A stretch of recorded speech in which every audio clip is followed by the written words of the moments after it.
The moment Christian Ashford's fingers closed around my wrist, I knew my life would never be the same. The charity gala was supposed to be just another event where I, Brenda Collins, stood quietly in my maroon dress at the edge of the ballroom, clipboard in hand, making sure the billionaire donors had enough champagne. I was invisible. I was nobody. Just another intern at Ashford Enterprises hoping to make it through the holiday season without getting fired. But now, with camera flashes exploding around us like fireworks and Christian's breath hot against my ear, I was suddenly somebody. Somebody terrifying. "Please," he whispered, his voice cracking in a way I'd never heard before. "Just say yes." My heart hammered so hard I thought everyone in the grand ballroom could hear it. The crystalline chandeliers above cast bright white light across the marble floors where hundreds of New York's elite stood frozen, watching us. The string quartet had stopped playing. The waiters had stopped serving. Everything had stopped. 30 seconds earlier, I'd been refilling champagne glasses near the ice sculpture when raised voices caught my attention. 3 men in expensive suits had cornered Christian near the grand staircase. Their faces were red with anger, their fingers jabbing toward him accusingly. "You're unstable, Ashford," the tallest one had snarled. "We gave you 3 months to show us you're serious about this company. 3 months to prove you're not the reckless playboy the tabloids paint you as." "I've increased profits by 40%, Christian had replied, his jaw tight. "The quarterly reports speak for themselves. Numbers mean nothing when your personal life is a disaster," another investor had cut in. "Every week there's a new scandal. A different woman. You're 32 years old and you can't commit to anything except making money. How can we trust you with the future of this company? We're voting you out as CEO," the third man had announced loudly, deliberately ensuring nearby guests could hear. "Effective January 1st. We're done with your games." That's when Christian's eyes had found mine across the crowd. Dark brown eyes, usually so controlled and cold, now wild with something that looked like panic. He'd crossed the room in long strides, his tall frame cutting through clusters of gossiping guests.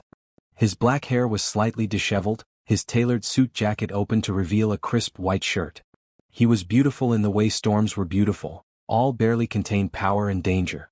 And then his hand was on my wrist, warm and desperate, pulling me close. "Ladies and gentlemen," Christian's voice rang out across the suddenly silent ballroom, amplified by the excellent acoustics of the historic venue. "I have an announcement." My stomach dropped to my feet. "For months I've kept something private. Something precious." His arm slid around my waist and I felt the slight tremor in his hand. "This incredible woman, Brenda Collins, has agreed to be my wife." The ballroom erupted. Gasp. Whispers. Camera flashes multiplying like stars. I stood frozen in my maroon dress, my brown skin probably showing every ounce of shock I felt. My natural black curls, which I'd carefully pinned up that evening, suddenly felt too formal, too exposed. "Please," Christian whispered again, his lips barely moving, his smile perfect for the cameras. "I'll explain everything. Just please say yes." There were exactly 3 seconds where I could have pulled away. 3 seconds where I could have laughed awkwardly and corrected this horrible public mistake. 3 seconds where my brain screamed at me to run. But I looked into Christian's eyes and saw something I'd never seen before. Fear. Real, genuine fear. This man who commanded boardrooms and closed billion-dollar deals was terrified. And somewhere in my chest, beneath the panic and confusion, something shifted. Maybe it was the way he'd always been polite to me when other executives treated interns like furniture. Maybe it was how I'd once seen him slip a $100 bill to a homeless woman outside the office, thinking no one noticed.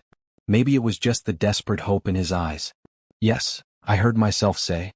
The word came out stronger than I felt. "Yes, I'll marry you." The ballroom exploded again. This time with applause. Christian's shoulders sagged with relief so profound I felt it echo through my own body. He pulled me closer and for the cameras, pressed his lips to my forehead. The gesture was gentle, almost reverent, and completely fake. But the hammering of his heart against my cheek felt very, very real. The 3 investors who'd threatened him stood near the staircase, their expressions caught between fury and confusion. Around us, society's finest rushed forward with congratulations. Women in glittering gowns. Men in tuxedos worth more than my yearly salary. Everyone wanted to touch the surprise fiancée, to be part of this unexpected Christmas Eve drama. Patricia Wong, Christian's executive assistant, materialized at my elbow. She was a petite woman in her 50s with kind eyes and silver-streaked black hair pulled into an elegant bun. She wore a beautiful green silk dress that complemented her warm complexion. "Smile, dear," Patricia whispered, her hand supportive on my lower back. And breathe. You're doing wonderfully. But I wasn't doing wonderfully. I was drowning in a sea of strangers while wearing someone else's life. My mother's face flashed through my mind. She was home in Brooklyn right now, probably closing up her struggling bakery, having no idea her daughter had just become engaged to a billionaire. A billionaire I barely knew. A billionaire who was still holding me like I might disappear if he let go. How long have you two been seeing each other? A woman with perfectly styled blonde hair thrust a phone toward us, recording everything. When's the wedding? A man in a burgundy suit called out. Where did he propose? Another voice added to the chaos. Christian's hand tightened on my waist. We'd like to keep some things private, he said smoothly, his public persona sliding back into place like armor. Tonight is about celebrating the season and supporting the Children's Hospital Fund. Please continue enjoying the evening. He guided me through the crowd with practiced ease, nodding at guests, accepting congratulations, playing the role of devoted fiancé with an expertise that should have terrified me more than it did. We reached a side door and he quickly ushered me through into a quiet hallway. The moment the door closed behind us, cutting off the noise and lights, Christian released me and stepped back. He ran both hands through his dark hair, messing it further. I'm sorry, he said, his voice rough. God, I'm so sorry. That was unforgivable. I leaned against the wall, my legs suddenly shaky. The hallway was decorated with white lights and green garland, cheerful and bright, completely at odds with the surreal situation. What just happened? I panicked. Christian paced the narrow space, 3 steps one way, 3 steps back. Those investors have been threatening to remove me for months. They want someone older, married, stable. Someone who fits their image of what a CEO should be. He laughed, a bitter sound. Apparently, a 32-year-old single man is too risky for a multi-billion-dollar company. So you proposed to your intern? Even saying it out loud sounded insane. He stopped pacing and looked at me directly. In the bright hallway light, I could see details I'd never noticed before. Faint lines around his eyes from stress or lack of sleep. A small scar near his left eyebrow. The slight clench of his jaw that suggested he ground his teeth at night.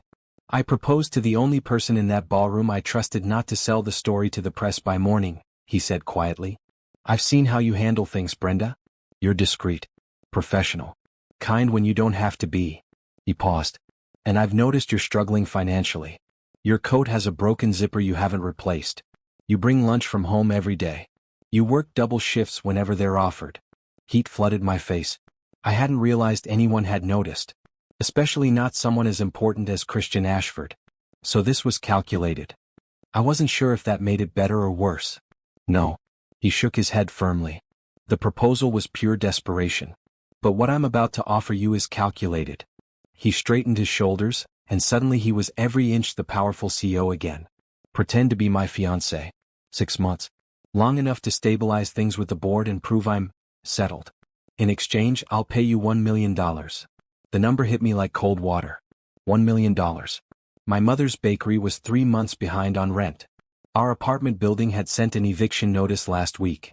I'd been eating cereal for dinner for 2 months to save money. $1 million would solve everything. There's a condition, Christian continued, watching my face carefully. You cannot fall in love with me. Of all the things I'd expected him to say, that wasn't it. Excuse me? This is a business arrangement. Nothing more. I need you to understand that going in. I don't do relationships. I don't do love. This is pretend. His dark eyes held mine with an intensity that made me want to look away. Can you do that? Can you pretend for 6 months and walk away? Every rational part of my brain screamed that this was a terrible idea. That I should refuse politely, slip out the back entrance and forget this night ever happened. That getting involved with Christian Ashford, even as a pretend fiancé, was asking for trouble. But I thought about my mother's tired eyes. About the bakery she'd built from nothing after my father died. About the medical bills she didn't know I'd seen hidden in her desk drawer. About how many times I'd heard her cry quietly when she thought I was asleep. I can do that, I said. 6 months. Then we walk away. Christian extended his hand, formal and cold despite everything that had just happened. Then we have a deal. I took his hand. His palm was warm, his grip firm. The moment our skin touched, something electric passed between us, so brief I almost convinced myself I'd imagined it. My lawyer will have contracts drawn up by tomorrow morning, Christian said, releasing my hand and stepping back. Patricia will help you with everything you need. Clothes, etiquette coaching, a new apartment if you'd like. I don't need a new apartment. The words came out sharper than I'd intended. And I can dress myself. A ghost of a smile crossed his face, there and gone in an instant. Of course. But the media will be relentless starting tomorrow. They'll dig into everything about your life. It might be easier if you had somewhere private to retreat to. He was right and I hated that he was right. Fine. We'll make a public appearance together this week. Dinner somewhere visible. Let them see us together. He pulled out his phone, already mentally moving to the next item on his list. Patricia will coordinate the details with you. Wait. I grabbed his arm before he could turn away. Through the expensive fabric of his suit jacket, I felt solid muscle tense under my fingers. Why me? Really? There had to be dozens of women in that ballroom who would have agreed in a heartbeat. Christian looked at my hand on his arm for a long moment, then back at my face. Because everyone else would have said yes for the wrong reasons. You said yes despite the reasons. His expression softened almost imperceptibly. And because when I looked across that ballroom, terrified of losing everything I'd built, you were the only person who looked at me like I was human. Before I could process that, before I could ask what he meant, he gently removed my hand from his arm and walked back toward the ballroom door. Welcome to my life, Brenda Collins, he said over his shoulder. I promise you it's not as glamorous as it looks. Then he was gone, disappearing back into the noise and light, leaving me alone in the bright hallway with white lights twinkling cheerfully above and the weight of $1 million pressing down on my chest. I looked at my left hand. Empty. No ring. Nothing to show that my entire world had just shifted on its axis. Through the door I heard the party resuming. Music playing. Glasses clinking. Life continuing as if I hadn't just agreed to the most insane deal of my life. 6 months. That's all. 6 months of pretending to be in love with a man who'd made it crystal clear that love was the one thing he'd never offer. How hard could it be? If you were Brenda, could you really walk away after 6 months without falling for the man behind the mask? Drop a comment below telling me if you'd take the deal, and don't forget to subscribe so you don't miss what happens when Christian's dark secret comes to light. Your support means everything as we follow Brenda's journey. Morning came too quickly and brought reality with it. I stood in front of the massive glass building that housed Ashford Enterprises, my hands shaking despite the mild December morning. My phone had been buzzing nonstop since 6 a.m. Text messages from friends I hadn't heard from in years. Calls from numbers I didn't recognize. Emails from strangers congratulating me or asking for interviews. My face was everywhere. Every news site, every gossip blog, every social media platform had photos of me in that maroon dress, standing beside Christian with shock written clearly across my face. The headlines ranged from romantic to ridiculous. Cinderella story, in turn wins billionaire's heart. Who is Brenda Collins? Everything we know about Ashford's mystery fiancée. Christmas Eve surprise, tech mogul finally settles down. They'd already found my mother's bakery. Reporters had been outside since dawn, shoving cameras in her face, demanding quotes. She'd called me 3 times, her voice a mixture of confusion, excitement, and worry. Baby, what's going on? They're saying you're engaged? To Christian Ashford? Is this real? I'd lied to my mother for the first time in my life. Yes, Mama. It's real. I'll explain everything later. Now I took a deep breath and pushed through the spinning glass doors into the building's lobby. The security guard who usually just waved me through now stared openly. The receptionist gasped. People in the elevator pressed themselves against the walls, whispering. By the time I reached the executive floor, my heart was racing. Patricia was waiting by the elevator, her expression calm and reassuring. Today she wore a crisp blue suit that made her look both professional and approachable. Good morning, dear, she said warmly, as if my life hadn't exploded overnight. Mr. Ashford is waiting in his office. I've had coffee and pastries brought up. I don't think I can eat. Patricia squeezed my hand gently. That's all right. But you're going to need your strength for what comes next. She guided me down the bright hallway toward the corner office with its floor-to-ceiling windows overlooking Manhattan. For what it's worth, I think you handled last night beautifully. I nearly passed out. But you didn't. That's what matters. She paused outside Christian's door. He's not as cold as he seems, you know. He's just been hurt before. Learned to protect himself. Before I could ask what she meant, Patricia knocked once and opened the door. Christian's office was enormous, all clean lines and modern furniture bathed in bright natural light from the large windows. The walls were decorated with abstract art in bold primary colors. A red leather sofa sat along one wall. The space should have felt cold, but somehow it didn't. Christian stood by the windows talking quietly on his phone. He wore another perfectly tailored suit, this one charcoal gray with a white shirt. His dark hair was neatly styled today, his jaw freshly shaved. He looked like he'd slept well, which seemed impossible. He ended his call when he saw me and gestured to the conference table where papers were laid out in neat stacks. "Good morning. Please sit down." I sat in one of the blue chairs and immediately noticed the thick stack of documents at the seat next to mine. On top was a simple sticky note with Patricia's handwriting. "Read everything carefully. Take your time." Christian sat across from me, not beside me. The distance felt deliberate. "Did you sleep?" "Not really." "Neither did I." He pulled out a tablet and began scrolling through something. "The media reaction has been significant. My publicist fielded over 200 interview requests overnight. I've declined them all." "Thank you." He looked up, surprise flickering across his face.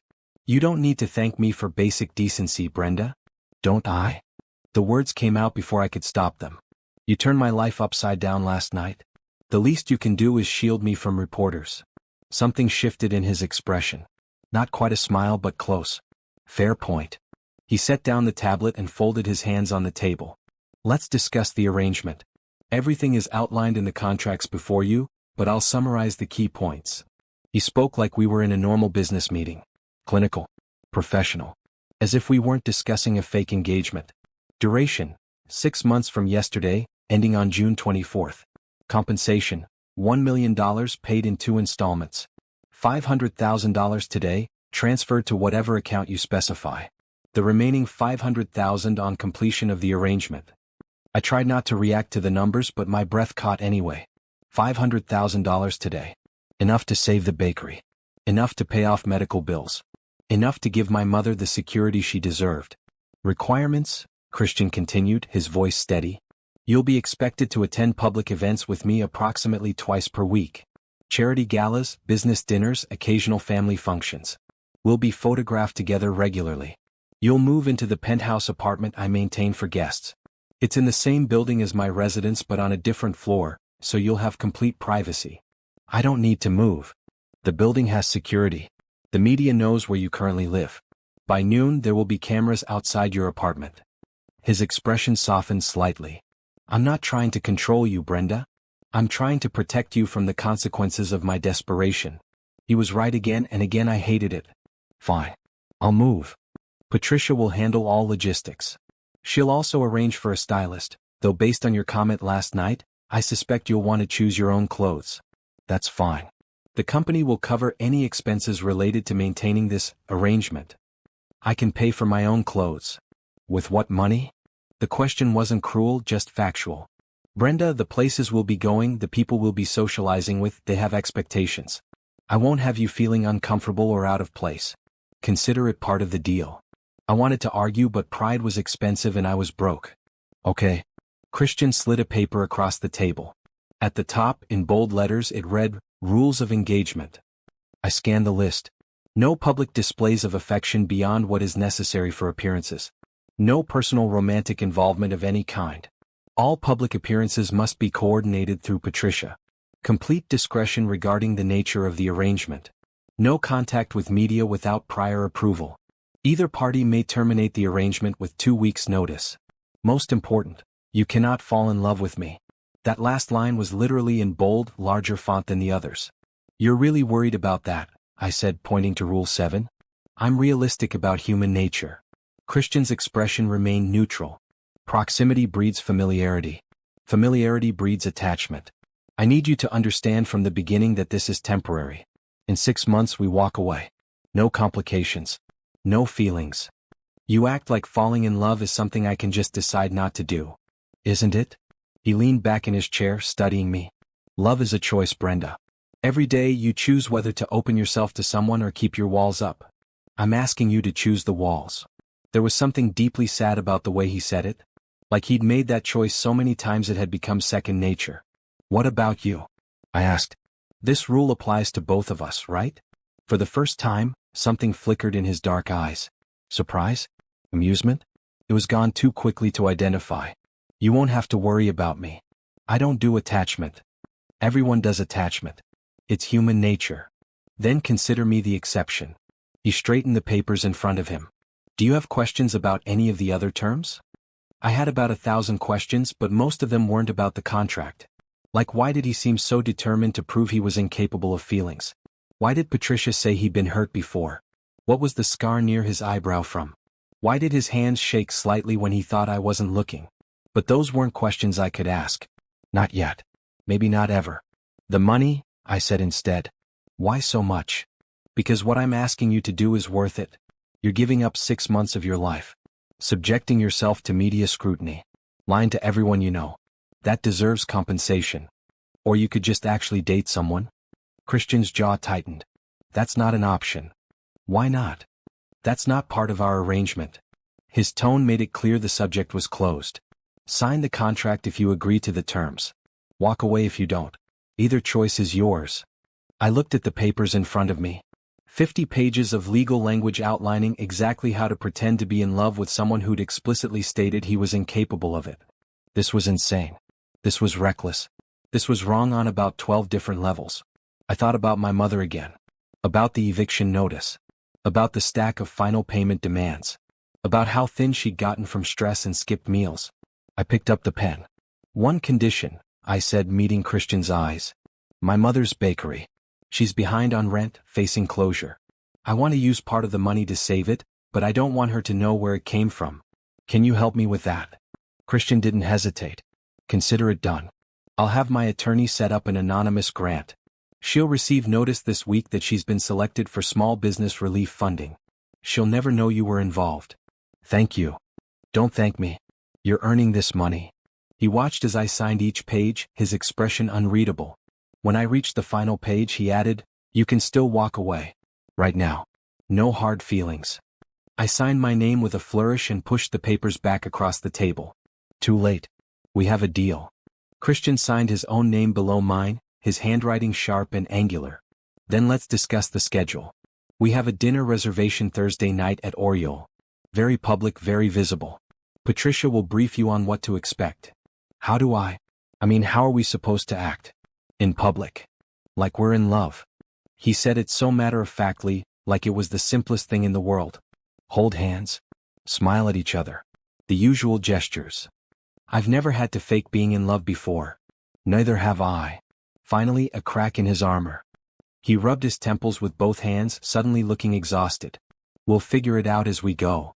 Patricia knocked and entered, carrying a small box. The ring just arrived. Right. The ring. Because fake fiancés needed fake engagement rings. Christian took the box and slid it across the table to me.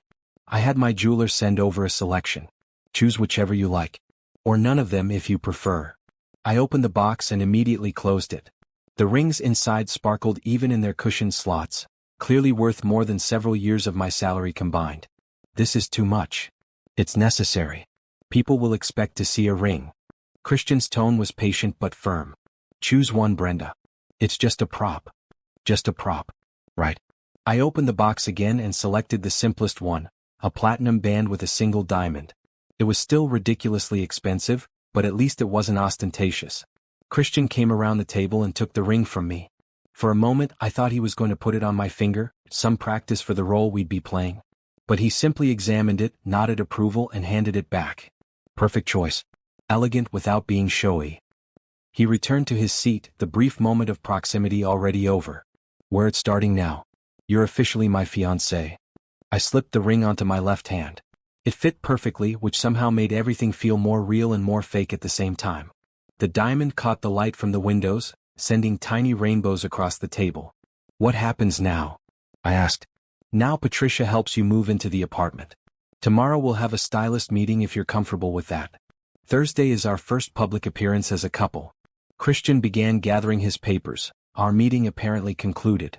And Brenda? From this moment forward, we're being watched. Every interaction, every word, every gesture. The performance has begun. What if I mess up? What if people don't believe us? He paused at the door, turning back to look at me. In the bright morning light, he looked younger somehow, less intimidating. Almost vulnerable. Then we'll deal with it together, he said quietly. That's what partners do, even fake ones. After he left, I sat alone in his office, staring at the ring on my finger and the city sprawling beyond the windows. Somewhere out there, my mother was probably crying happy tears, believing her daughter had found love. Somewhere out there, reporters were crafting stories about our romance. And somewhere deep in my chest, beneath the fear and uncertainty, a tiny voice whispered that this was either the smartest or stupidest decision I'd ever made. I just couldn't tell which one yet. Patricia appeared in the doorway, her warm smile chasing away some of my doubts. Ready to see your new home? As ready as I'll ever be. That's the spirit. She linked her arm through mine as we headed to the elevator. And Brenda? You're going to be wonderful at this. I can tell. How can you tell? Because you're already asking the right questions. You're already thinking about more than just the money. Patricia pressed the elevator button. Christian needs someone like you. Someone genuine. Even if he doesn't realize it yet. He made it very clear he doesn't need anyone. He made it very clear he doesn't want to need anyone. There's a difference. The elevator doors opened, revealing our reflections in the polished interior. Trust me, dear. I've worked for that man for 8 years. I know when he's genuinely cold and when he's just pretending. And with me? Patricia's smile widened. He's pretending. He just doesn't know it yet. As the elevator descended, carrying me toward my new life, I looked at the ring on my finger and wondered if Patricia was right. If somewhere beneath Christian's carefully constructed walls, there was a man capable of feeling more than he admitted. But then I remembered Rule 7 written in bold letters. You cannot fall in love with me. That rule applied to both of us. And something told me one of us was going to break it. My new apartment should have felt like a palace. Instead, it felt like a beautiful prison. The penthouse guest suite took up the entire 48th floor of the building. Floor-to-ceiling windows offered views of Central Park in one direction and the city skyline in the other. The furniture was modern and comfortable, all done in shades of cream and soft blue with pops of green in the decorative pillows. The kitchen had marble countertops I was afraid to touch. The bathroom had a soaking tub the size of my old bedroom. Patricia had helped me move in yesterday, which mostly involved watching movers carry my 3 boxes of belongings into this massive space where they looked ridiculous and small. Christian is on the 50th floor, Patricia had explained, pointing upward. But the floors aren't connected. You have complete privacy. The building has its own gym, pool, and private parking. Security is excellent. Now it was Wednesday morning and I sat on the blue sofa scrolling through my phone while trying not to panic. The headlines had somehow gotten worse. Colin's family background revealed. The humble roots of Manhattan's newest princess. They'd found everything. My father's death from cancer when I was 15. My mother's struggle to keep the bakery afloat. My student loans. My part-time job at the library during college. Every detail of my unremarkable life was now public entertainment. Worse, they'd found photos of me from college. Bad hair days. Awkward outfits. That semester sophomore year where I'd gained 15 pounds from stress eating and looked miserable in every picture. The comments were brutal. She's pretty but ordinary. What does a billionaire see in her? Gold digger alert. She'll never fit into his world. I told myself not to read the comments. I'd failed spectacularly at following my own advice. My phone buzzed with a call from my mother. I answered trying to sound normal. Hey mama. Baby girl, you need to come see me. Right now. Her voice was thick with tears, but they sounded like happy tears. Something incredible just happened. My stomach flipped. What's wrong? Nothing's wrong. Everything's right. Oh Brenda, you won't believe it. I got a letter this morning from the Small Business Relief Foundation. They're giving me a grant. $50,000. No strings attached. They're saying I was selected for emergency assistance. She was crying openly now. It's a miracle. A Christmas miracle. Christian had worked fast. The money would save her bakery, keep her afloat for at least 2 years if she was careful. That's amazing, Mama. I know you've been worried about the shop. About me. But God provides, baby. He always does. She sniffled, trying to compose herself. Now we need to talk about this engagement. I want to meet this man who swept my daughter off her feet. When can I meet him?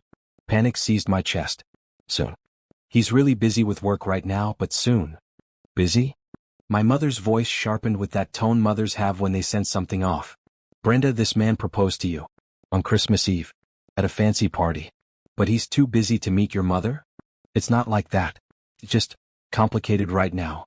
With the media attention and everything. That sound spoke volumes. You know I'm happy for you. But I'm also your mother. Something feels rushed about all this. Mama, I promise I'm okay. Better than okay. Christian is. I struggled for words that wouldn't be lies. He's generous. And he treats me well. That's what matters, right? Silence on the other end. Then, if you're happy, I'm happy. But if something's wrong, you tell me. Promise? I promise. After we hung up, I sat staring at my phone for a long time. Another lie added to the growing pile. My mother deserved the truth, but the truth would hurt her worse than the lie. A knock at my door made me jump. I opened it to find Patricia holding a garment bag and wearing her trademark warm smile. Good morning, dear. Ready for your transformation? Transformation. The stylist is downstairs. I know Christian said you could choose your own clothes and you can. Absolutely. But Diane has been dressing Manhattan's elite for 20 years. She's discreet, talented, and she wants to help you feel comfortable at tomorrow's dinner. Patricia stepped inside, laying the garment bag across the back of a chair. Just meet with her. If you don't like what she suggests, we'll find another solution. Okay. I was too tired to argue. Diane Turner arrived 10 minutes later. She was a tall, elegant black woman in her 50s with silver locks pulled into an intricate updo and the most incredible green dress I'd ever seen. She carried herself with a confidence I envied. Brenda Collins, she said warmly, clasping my hands. It is wonderful to meet you. Patricia has told me so much about you. All good things, I hope. Only the truth. That you're intelligent, kind, and completely overwhelmed by what's happening. Diane settled onto the sofa, gesturing for me to sit beside her. First, let's establish something important. I'm not here to change you.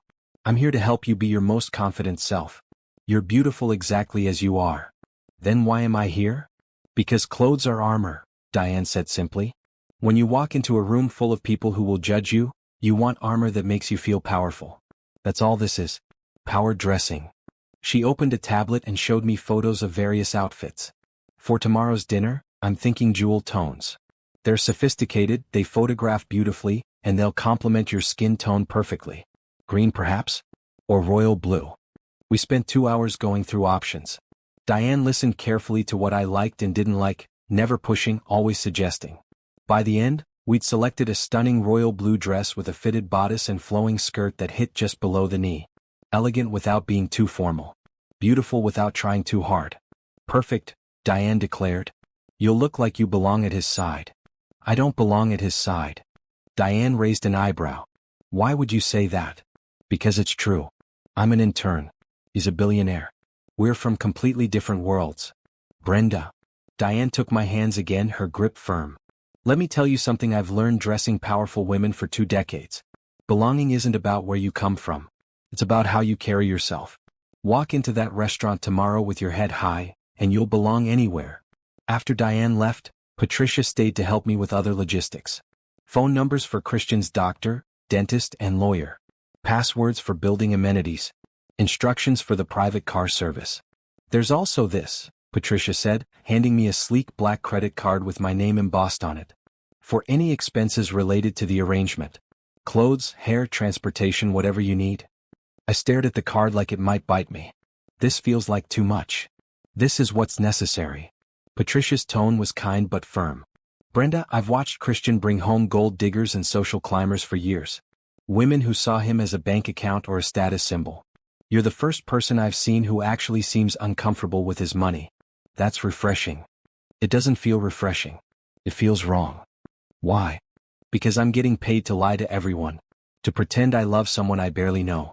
How is that not wrong? Patricia was quiet for a moment, studying my face. Can I tell you a story? Okay.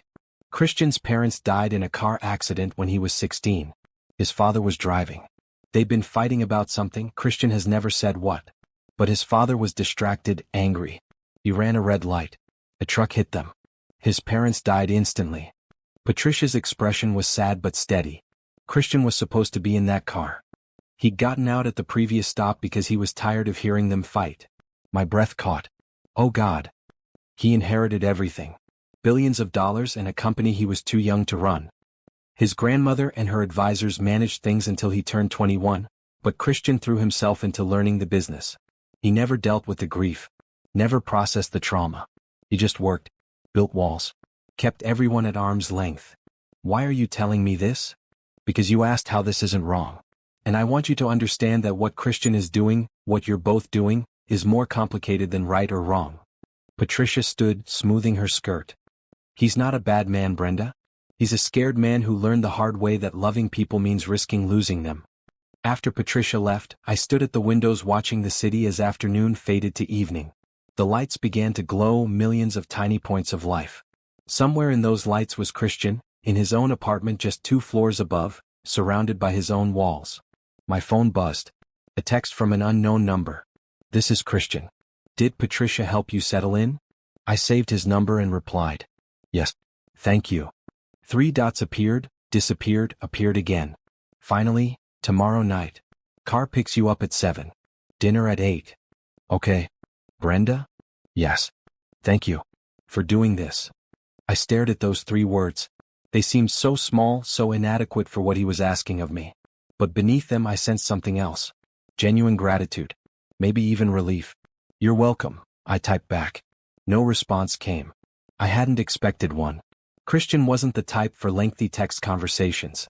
He probably had his assistant remind him to breathe. I spent the rest of the evening researching Oriole, the restaurant where we'd be having dinner. 5 stars. Prix menu starting at $200 per person. The kind of place where people took anniversary photos and proposed marriage. The kind of place I'd never imagined visiting. I tried on the blue dress Diane had selected. It fit perfectly, skimming my curves without being too tight, the color making my dark skin almost glow in the bathroom light. I looked like someone else. Someone confident and sophisticated. Someone who belonged with a billionaire. The illusion was perfect. I almost believed it myself. That night I couldn't sleep. I lay in the enormous bed, staring at the ceiling, imagining all the ways tomorrow could go wrong. What if I used the wrong fork? What if I said something stupid? What if photographers captured me at a bad angle and the internet spent days mocking how I looked? What if Christian looked at me across that table and realized he'd made a terrible mistake choosing me for this charade? Around 2 in the morning, I gave up on sleep and wandered to the kitchen for water. The apartment was silent, the city lights outside creating patterns on the walls. I felt untethered, floating in this strange new life that didn't quite feel real. My phone lit up on the counter. Another text from Christian. "Can't sleep either? How did you know I was awake?" "Because I'm looking at your apartment lights from mine." "You're up." I walked to the windows and looked up. 2 floors above, a single window glowed. Christian's office probably. "Nervous about tomorrow?" his text read. "Terrified," I admitted. "Don't be. I'll be right there with you." That's supposed to be comforting? No. But it's honest. Despite everything, I smiled. At least he wasn't pretending this would be easy. "Get some sleep, Brenda. Tomorrow we show the world what they want to see." What do they want to see? A love story. I looked up at his window, wondering if he was looking down at mine. 2 people awake in the middle of the night, preparing to pretend they were something they weren't. "Good night, Christian." "Good night, Brenda." His window light went dark a few minutes later. Mine stayed on for another hour. Tomorrow everything would change again. Tomorrow we'd step out together into the public eye and sell the greatest lie either of us had ever told. I just hoped we could sell it convincingly enough that even we might start to believe it. The car arrived at exactly 7 o'clock. I'd spent 3 hours getting ready, which was absurd considering I usually threw on jeans and a sweater and called it good. But Diane had sent hair and makeup people to the apartment, and they transformed me into someone I barely recognized. My natural curls were swept into an elegant updo with a few tendrils framing my face. My makeup was subtle but perfect, emphasizing my eyes and the curve of my cheekbones. The blue dress fit like it had been made for me, which it probably had been. The woman in the mirror looked confident. Sophisticated. Like she absolutely belonged on a billionaire's arm. The woman inside the dress was hyperventilating. Christian was waiting in the lobby. I almost didn't recognize him out of his usual suits. He wore dark slacks and a white button-down shirt with the sleeves rolled to his elbows, the first time I'd ever seen him looking remotely casual. His dark hair was slightly tousled, and there was something different about his expression when he saw me. His eyes widened. His lips parted slightly. For just a second he looked genuinely stunned. "You look..." He stopped, cleared his throat. "You look beautiful. Diane's work, not mine. Don't do that." His voice was gentle but firm. "Don't diminish yourself. The dress is just fabric. You make it beautiful." Before I could process that, he offered his arm. I took it, feeling the solid warmth of him through the thin fabric of his shirt.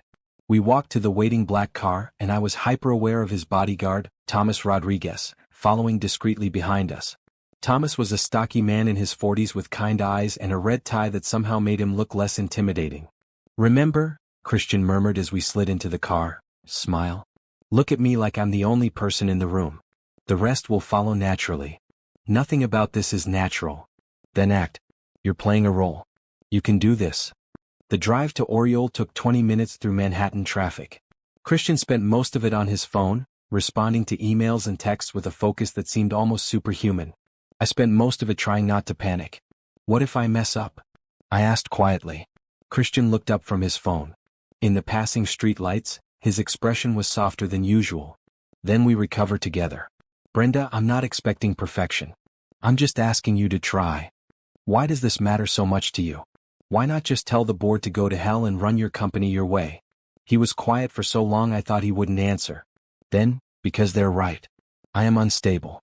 I work 18-hour days because I'm terrified of slowing down. I don't have friends, just business associates. I don't date, I just attend events with women I barely know. I've built this company into something incredible, but I've built my life into nothing. He looked out the window at the passing city. Maybe proving I can do this, even if it's fake, will prove I'm capable of being more than just a workaholic afraid of human connection. The honesty in his words stole my breath. This wasn't the cold CEO from the contract signing. This was someone real. Someone hurting. You're not nothing, I said quietly. Patricia adores you. Your sister clearly loves you. You donate millions to charity. Those things matter. Do they? Or am I just buying affection because I'm incapable of earning it honestly? Is that what you think you're doing with me? Buying me? Christian turned to meet my eyes. Yes, that's exactly what I'm doing. And the fact that you're uncomfortable with it proves you're the right choice. Before I could respond, the car pulled up to the restaurant. Immediately, camera flashes exploded around us. Photographers crowded the sidewalk, shouting questions, jockeying for position. Ready? Christian asked, his hand finding mine. No. Perfect. Neither am I. He squeezed my fingers. Let's go anyway. Thomas opened the door. The sounds of the city rushed in along with the questions. Brenda, over here. Christian, when's the wedding? How long have you been together? Christian stepped out first, then turned to help me. His hand was steady on mine, his smile perfect for the cameras. I took a breath and stepped into the chaos. Camera flashes blinded me. Questions came from every direction. But Christian's arm slid around my waist, anchoring me, and suddenly it was easier to breathe. Smile, he whispered against my ear, so quietly only I could hear. You're doing great. I smiled. I leaned into him slightly. I let him guide me through the crowd and into the restaurant, playing my role as the devoted fiancé. And surprisingly, it didn't feel as fake as I'd expected. Inside, the restaurant was elegant and bright. White tablecloths, crystal glasses, soft lighting from modern fixtures that somehow felt warm without being dim. The maitre d' led us to a corner table with a perfect view of the room but enough privacy that we wouldn't be overheard. Mr. Ashford, Miss Collins, it's a pleasure to have you with us this evening.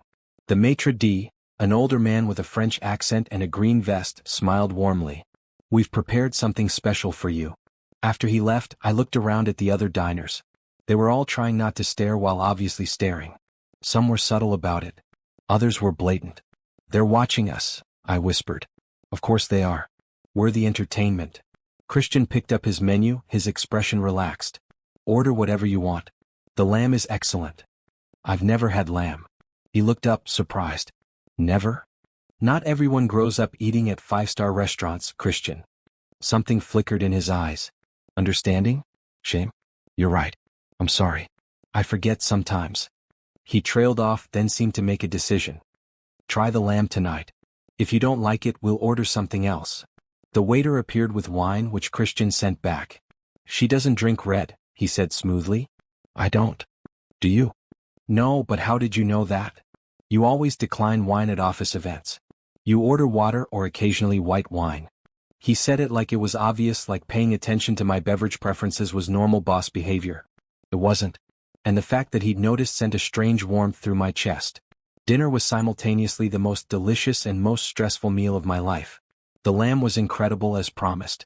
The conversation flowed more naturally than I'd expected. Christian asked about my mother's bakery, about what I'd studied in college, about what books I liked to read. You're a Jane Austen fan? He said, not a question. How do you know that? You have Pride and Prejudice on your desk at work. Dog-eared and obviously well-read. You're very observant. Only about things that matter. He took a sip of water, his dark eyes holding mine. What is it about her books that appeals to you? The way she writes about love, I guess. It's not instant. It's earned. People make mistakes, misunderstand each other, but they work through it. They choose each other despite the obstacles. I realized I was rambling and stopped. Sorry? I get carried away. Don't apologize. It's refreshing to hear someone speak passionately about something. Christian leaned forward slightly. Do you believe in that kind of love? The earned kind. I want to. I think my parents had it before my dad died. They fought sometimes, drove each other crazy, but there was never any doubt they were partners. That they chose each other every day. That sounds exhausting. That sounds beautiful. We looked at each other across the table, and for a moment the restaurant faded away. It was just us, two people who'd made a strange deal trying to figure each other out. Then the moment passed. Christian leaned back, the walls sliding back into place. We should discuss the next public appearance. My grandmother's birthday party is this weekend. At the family estate in Connecticut. Your family? Already? It's necessary. My grandmother specifically requested to meet you. She doesn't ask for much. His tone suggested refusing wasn't an option. What's she like? Kind. Observant. Impossible to fool. Christian's expression softened when he mentioned her. She raised me after my parents died. Along with my sister Rachel. She'll see right through this arrangement in about 30 seconds, but she'll play along because she loves me. What about your sister? Rachel is complicated. She's brilliant. Studying medicine at Columbia. She'll probably also see through us, but unlike our grandmother, she might call us on it. He paused. I haven't told her the truth about this arrangement. As far as she knows, we're genuinely engaged. More lies to keep track of. I know. I'm sorry. We finished dinner surrounded by the soft murmur of other diners and the knowledge that every person in the room was analyzing our every gesture. When Christian reached across the table and took my hand, I knew it was for show. But his thumb brushing across my knuckles felt surprisingly real. Thank you, he said quietly. For tonight. You've been perfect. I haven't done anything. You've been yourself. That's more than I had any right to ask. We left the restaurant hand in hand. The photographers were still waiting, but they seemed less aggressive now. Maybe they'd gotten their shots. Maybe we'd given them what they wanted. In the car, Christian finally released my hand. I immediately missed the warmth. The estate this weekend, he said, back to business mode. Pack for 2 nights.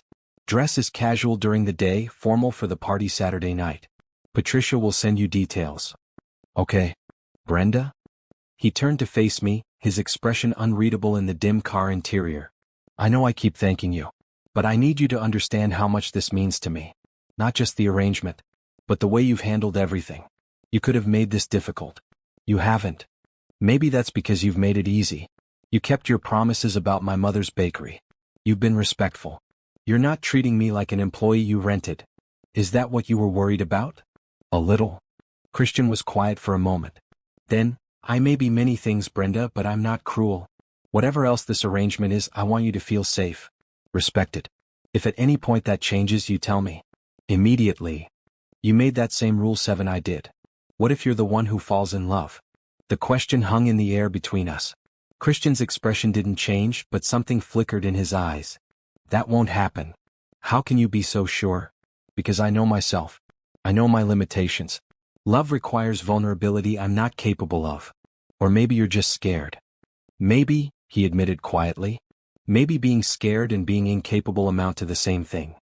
The car pulled up to our building. Thomas opened the door and the spell of intimacy broke. We were back to being boss and employee, billionaire and pretend fiancé. But as we rode the elevator up to our separate floors, Christian caught my hand one more time. Just for a second. Just long enough to squeeze gently. You really did look beautiful tonight, he said as the elevator stopped at my floor. That wasn't for the cameras. That was just true. Then the doors opened and he released me and I stepped into the hallway alone. I didn't look back as the elevator doors closed. Didn't see if he was watching me walk away. But I felt the weight of his gaze like a physical thing, warm and complicated. In my apartment, I kicked off my heels and went straight to the windows overlooking the city. 2 floors up, Christian's office light was on. As I watched, a figure moved past the window. Then stopped. Looked down. My phone buzzed. Are you okay? I looked up at his window as I typed back. Yes. Tonight was not as terrible as I expected. High praise. Despite everything, I smiled. Good night, Christian. Good night, Brenda. His window light stayed on long after mine went dark. I lay in bed thinking about the way he'd looked at me across the dinner table. The way his hand had felt in mine. The sadness in his voice when he talked about love. You cannot fall in love with me. The rule was clear. Explicit. Impossible to misunderstand. So why did it suddenly feel like a challenge instead of a warning? The Ashford family estate appeared like something from a movie as our car wound up the long driveway Saturday morning. The main house was a sprawling colonial structure of white stone and brick, surrounded by acres of perfectly manicured lawns despite the December chill. Bare trees lined the drive, their branches creating patterns against the bright winter sky. This is where you grew up? I asked, unable to hide my awe. Christian looked out the window, his expression complicated. Some of it. My parents preferred the house in Manhattan. But every summer, every holiday we'd come here. My grandmother never left. It's beautiful. It's a museum. Full of memories I'd rather forget. His jaw tightened, then deliberately relaxed. But grandmother loves it, so we come. He'd been tense all morning. Unusual for him.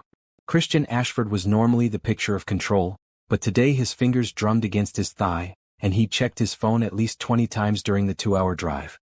Nervous? I asked. My family has a way of seeing through pretenses. Grandmother especially. He turned to me, his dark eyes searching my face. Are you ready for this? I have no idea what I'm supposed to be ready for. Interrogation. Well-meaning but thorough. A ghost of a smile crossed his face. Grandmother will ask about how we met when I proposed, what our plans are. She'll watch every gesture, every word. Try to keep our story straight. We'd gone over the cover story multiple times. We'd been seeing each other secretly for 6 months. He'd proposed on Christmas Eve because he couldn't wait any longer. We were planning a summer wedding. The lies flowed smoothly now, practiced until they almost sounded true. The car stopped at the main entrance. A man in his 60s wearing a green sweater opened my door, offering a hand to help me out. Welcome home, Mr. Christian. And you must be Miss Collins. I'm Henry, the house manager. It's wonderful to meet you. Thank you, Henry. Mrs. Ashford is in the garden. She's been anxiously awaiting your arrival. Henry's eyes twinkled with warmth. Fair warning, she's already planned your entire wedding in her mind. Christian groaned softly.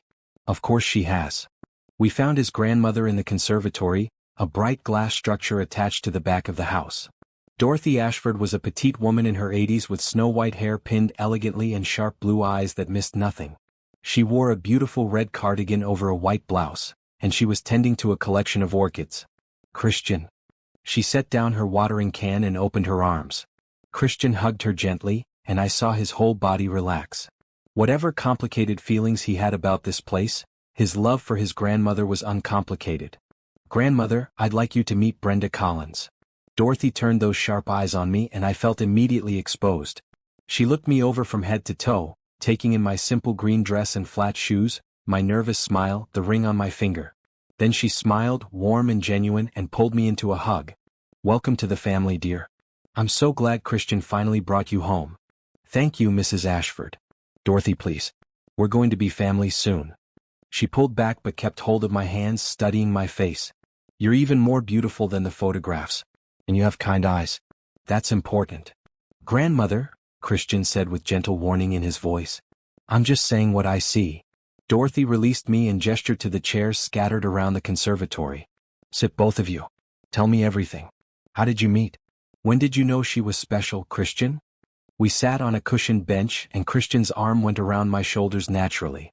Too naturally. We met at the office. Brenda was interning in the finance department. And you noticed her immediately? Dorothy asked, her eyes sharp. Not immediately, Christian admitted. But I noticed how hard she worked. How she treated everyone with respect, from executives to janitors. How she'd stay late to help colleagues meet deadlines even when it wasn't her responsibility. I looked at him, surprised. I hadn't known he'd noticed any of that. And you, Brenda? Dorothy turned her attention to me. When did you know my grandson was more than just your employer? I thought carefully about my answer. The truth beneath the lie. He brought coffee to the entire finance team one morning when we were all working on an impossible deadline. Not assistant coffee. He made it himself. And he stayed to help even though he had a board meeting. That's when I realized he was different than I'd expected. Dorothy's smile widened. He does that. Surprises people by being human. She patted Christian's knee affectionately. Your parents would be so proud of you. Both of you actually. You for finding someone genuine, and you, Brenda, for seeing past his walls. Christian's arm tightened around me. We should get settled before lunch. Of course. Rachel should be here any minute. She's bringing that boyfriend of hers. Dorothy rolled her eyes fondly. Kevin something. Nice boy, bit boring, but he makes her happy. Our room was on the second floor, a massive suite with a 4-poster bed, sitting area, and private bathroom. The moment the door closed behind us, Christian's arm dropped from my shoulders. Sorry about that. Grandmother can be intense. She's lovely. She really loves you. She does. Which makes lying to her even worse. He ran a hand through his hair, messing it. But she'd never approve the board's decision to remove me. She'd probably threaten to remove them. This way is cleaner. Christian? I moved to stand in front of him. That story you told. About noticing me at work. Was any of that true? He met my eyes, and for once, his expression was completely open. All of it. I've noticed you for months, Brenda. Long before this arrangement. You are, different. Different how? Genuine. Everyone in my world wants something. Money. Status. Access. But you just wanted to do good work and go home to your mother. You didn't care who I was. He looked away. It's refreshing. Being invisible to someone. Before I could respond, the door burst open. A young woman in her mid-20s swept into the room, her dark hair in a messy bun, wearing ripped jeans and a bright blue university sweatshirt. Finally, she threw her arms around Christian, who laughed and hugged her back. I can't believe you got engaged without telling me. Your own sister. I had to find out from the news like everyone else. Rachel, this is Brenda. Brenda, my sister Rachel. Who doesn't know how to knock. Rachel released Christian and turned her sharp gaze to me. She had his eyes, dark and intelligent, but where Christian's held walls, hers held mischief. So you're the woman who caught the uncatchable Christian Ashford. She looked me up and down, not unkindly. Color me impressed. How did you do it? We just connected, I guess? Rachel tilted her head, studying me with an intensity that made me nervous. You seem nice. Normal even. Which is weird because Christian usually goes for the glamorous ice queen type. No offense. None taken. Rachel, Christian said with warning in his voice. What? I'm just saying she's a refreshing change. Actual human being and all that. Rachel flopped onto the sitting area sofa. So, tell me everything. And I mean everything. How did he propose? Was it romantic? Did he fumble? I need details. Christian and I exchanged glances. It was at the Christmas Eve gala, I said carefully. In front of everyone. Public proposal? Christian Ashford, Mr. Private Life, proposed in public. Rachel's eyes narrowed. That's suspicious. Why is that suspicious? Christian asked. Because you hate public displays. You once told me you'd rather eat glass than propose in front of people. Yet here we are. She looked between us, her expression thoughtful. Then she shrugged. But hey, love makes people do weird things, right? Are you feeling the tension building? Can Christian keep his carefully constructed walls intact when his own family starts asking questions? Hit that subscribe button because things are about to get a lot more complicated. Drop a comment telling me if you think Rachel knows the truth. The rest of the afternoon was a whirlwind of family interaction. Rachel's boyfriend Kevin proved to be exactly as Dorothy described. Nice, boring, utterly devoted to Rachel. He barely spoke, mostly just smiled and nodded while Rachel carried conversations. Dinner that evening was formal. The dining room could seat 20, though only the 5 of us gathered around one end of the long mahogany table. Dorothy sat at the head, with Christian and me on one side, Rachel and Kevin on the other. Tell me about your family, Brenda, Dorothy said as we started the first course.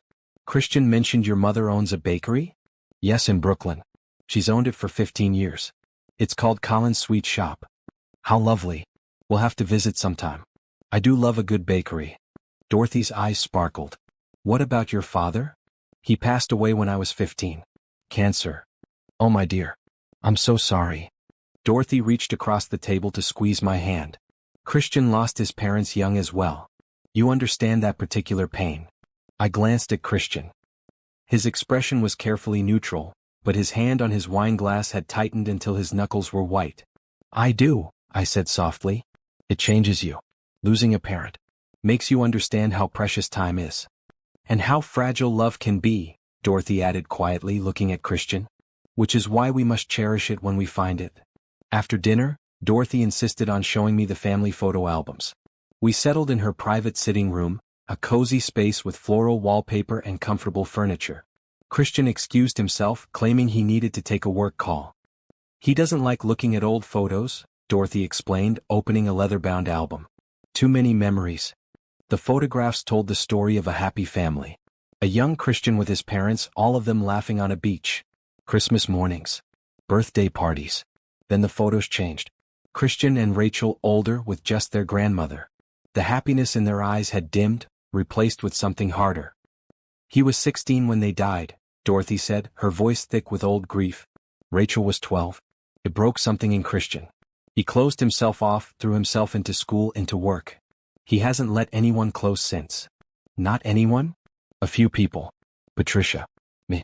Rachel, though he tries to protect her by pushing her away sometimes. Dorothy looked at me, those sharp eyes assessing. But you, Brenda. I've watched him today. The way he looks at you when you're not looking at him. The way he relaxes when you're near. Whatever you are to him, it's real. Guilt twisted in my stomach. Mrs. Ashford, Dorothy, dear. She patted my hand. And I know things aren't always what they seem. I may be old, but I'm not blind. That proposal at the gala was sudden. Too sudden. And Christian is terrible at hiding when he's uncomfortable. My heart raced. She knew. Of course she knew. But, Dorothy continued, I also know my grandson. He wouldn't have chosen you if there wasn't something genuine there. Maybe he doesn't see it yet. Maybe you don't either. But I see it. She closed the photo album. So whatever reason brought you two together, I'm choosing to believe it's the start of something real. Even if it doesn't feel that way yet. Before I could respond, Christian appeared in the doorway. He'd changed into a maroon sweater and dark jeans, looking more relaxed than I'd ever seen him. Am I interrupting? Not at all. I was just telling Brenda about your unfortunate haircut phase in high school. Dorothy smiled innocently. Grandmother, you promised never to speak of that. I made no such promise. She stood, kissing both our cheeks. I'm heading to bed. You two enjoy the rest of your evening. Tomorrow is the party, and I expect both of you well rested and ready to celebrate. After she left, Christian sat beside me on the sofa. What did she really say? That she knows. He closed his eyes. Of course she does. But she's okay with it. Sort of. She thinks there might be something real here. I looked at him. Is there? Christian was quiet for a long time. The sitting room was warm, comfortable, filled with the soft tick of an antique clock and the faint scent of the vanilla candles Dorothy loved. I don't know, he finally said. I don't know what real is anymore, Brenda. But I know that being around you is easier than being alone. I know that you make me want to be better than I am. Is that real? Or is it just proximity doing what I warned you it would? Maybe it's both. Maybe. He turned to face me fully. But if it is real, if either of us starts feeling something we shouldn't, we have to end this. Immediately. Before someone gets hurt. You mean before I get hurt? I mean before either of us does. His hand found mine, fingers lacing together. I care about you, Brenda. More than I should. More than is safe. But I'm not capable of giving you what you deserve. A real relationship. A real future. All I can offer is this half-truth we're living. What if I said that's enough? What if I said I just want to see where this goes? Then I'd say you're lying to yourself. His thumb brushed across my knuckles, the gesture achingly tender. You believe in Jane Austen love. Earned and real. You deserve someone who can give you that. I'm not that person. How do you know? Because I've tried. With other women. Other relationships. I'm empty inside, Brenda. There's nothing left to give. I pulled my hand from his and cupped his face, forcing him to look at me. You're not empty. You're scared. There's a difference. Is there? Yes. Empty people don't donate millions to orphanages. Empty people don't bring coffee to tired finance teams. Empty people don't care if their fake fiancé gets hurt. I held his gaze. You feel things, Christian. You just won't let yourself feel them fully. For a moment I thought he might kiss me. His eyes dropped to my lips. His breath hitched. The space between us charged with possibility. Then he pulled away, standing abruptly. We should get some sleep. Tomorrow will be exhausting. The moment shattered. The walls slammed back into place. Good night, Brenda. Good night, Christian. He left me sitting alone in his grandmother's cozy room, surrounded by photos of the happy family he'd lost and the empty man he'd convinced himself he'd become. But I'd seen past his walls tonight. Seen the want in his eyes. the longing he refused to name. You cannot fall in love with me. The rule was clear. But as I climbed into the massive four-poster bed alone that night, I realized with stunning clarity that I was already halfway to breaking it. And I suspected, despite all his protests, Christian was too. Dorothy's birthday party was everything I'd feared and more. The estate's ballroom had been transformed into a winter wonderland, all white and silver decorations with touches of deep green. Chandeliers dripped with crystals that caught the bright lights. A live band played elegant jazz in the corner. And everywhere, absolutely everywhere, were people who belonged to Christian's world in a way I never would. I wore the dress Diane had selected, a floor-length gown in deep maroon that hugged my curves before flowing to the ground. My hair was swept up again, my makeup perfect. I looked the part. I just didn't feel it.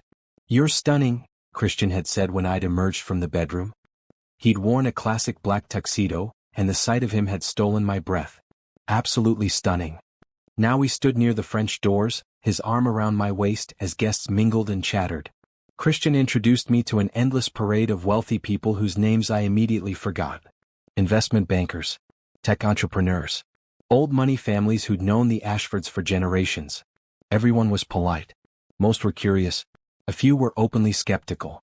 How refreshing to see Christian with someone so normal. One woman in a silver dress commented, the word normal, dripping with condescension. "How nice of you to notice," I'd replied with my sweetest smile. Rachel appeared at my elbow, pressing a glass of champagne into my hand. "You're doing great. That woman is horrible to everyone. Don't take it personally." Hard not to when she's basically calling me a charity case. "You're not a charity case.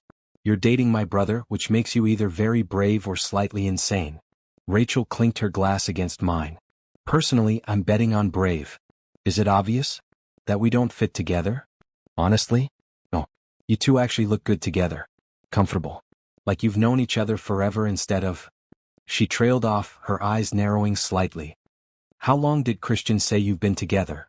6 months. "We've been seeing each other for 6 months. "Right. 6 months. Rachel took a sip of champagne. "Funny how he never mentioned you. Not once. Not even to his own sister." My stomach dropped.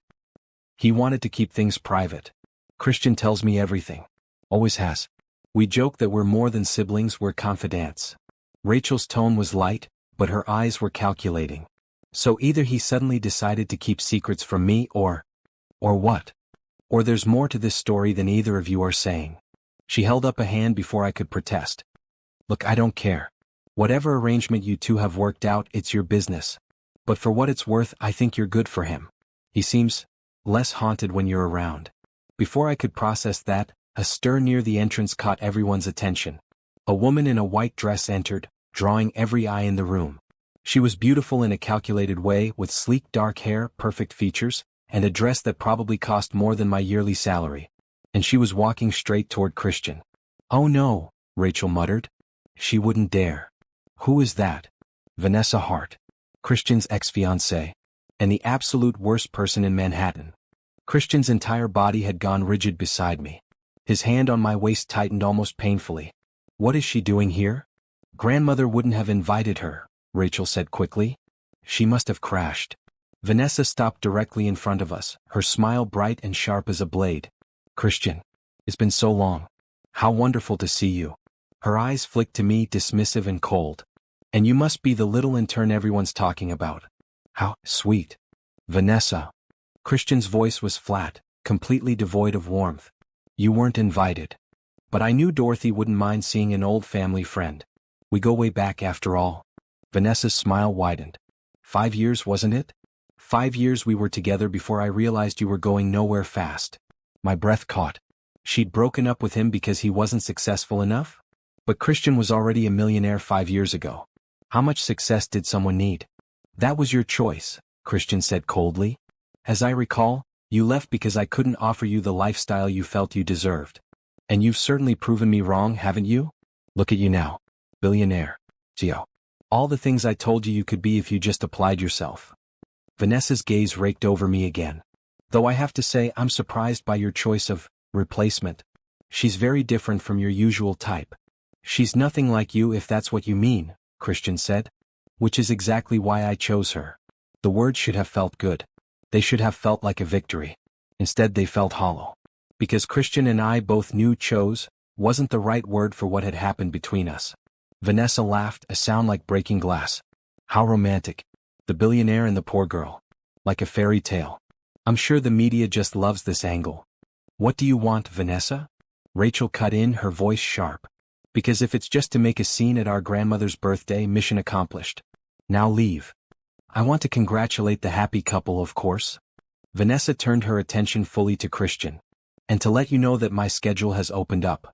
If you ever find yourself unsatisfied with your current arrangement, I'd be happy to discuss reconciliation. Now that you've proven yourself.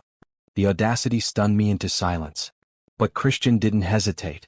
I wouldn't take you back if you were the last woman on earth. You made it clear 5 years ago that I wasn't enough for you. Well, now you're not enough for me. Brenda is worth 10 of you. 100. She's kind where you're cruel. Genuine where you're calculating. And she sees me as a person, not a bank account. The room had gone quiet around us. People were watching now, not even pretending to be discreet. Vanessa's smile faltered. You can't be serious. This nobody over me? Over what we had. What we had was toxic. What I have with Brenda is real. Christian's arm tightened around me, pulling me closer. Now get out before security escorts you out. Vanessa's perfect facade cracked, fury flashing across her face. But she recovered quickly, her smile returning like armor. Enjoy your charity case, Christian. I'm sure she'll stay devoted exactly as long as the money does. Then she swept away, white dress trailing behind her like a threat. The room slowly returned to normal volume. Conversations resumed. But I could feel everyone's eyes on us, could hear the whispers starting. Christian, I started, but he was already moving. Excuse us, he said to no one in particular, guiding me through the French doors onto the terrace. The December air was cold, but the terrace was heated with outdoor warmth lamps.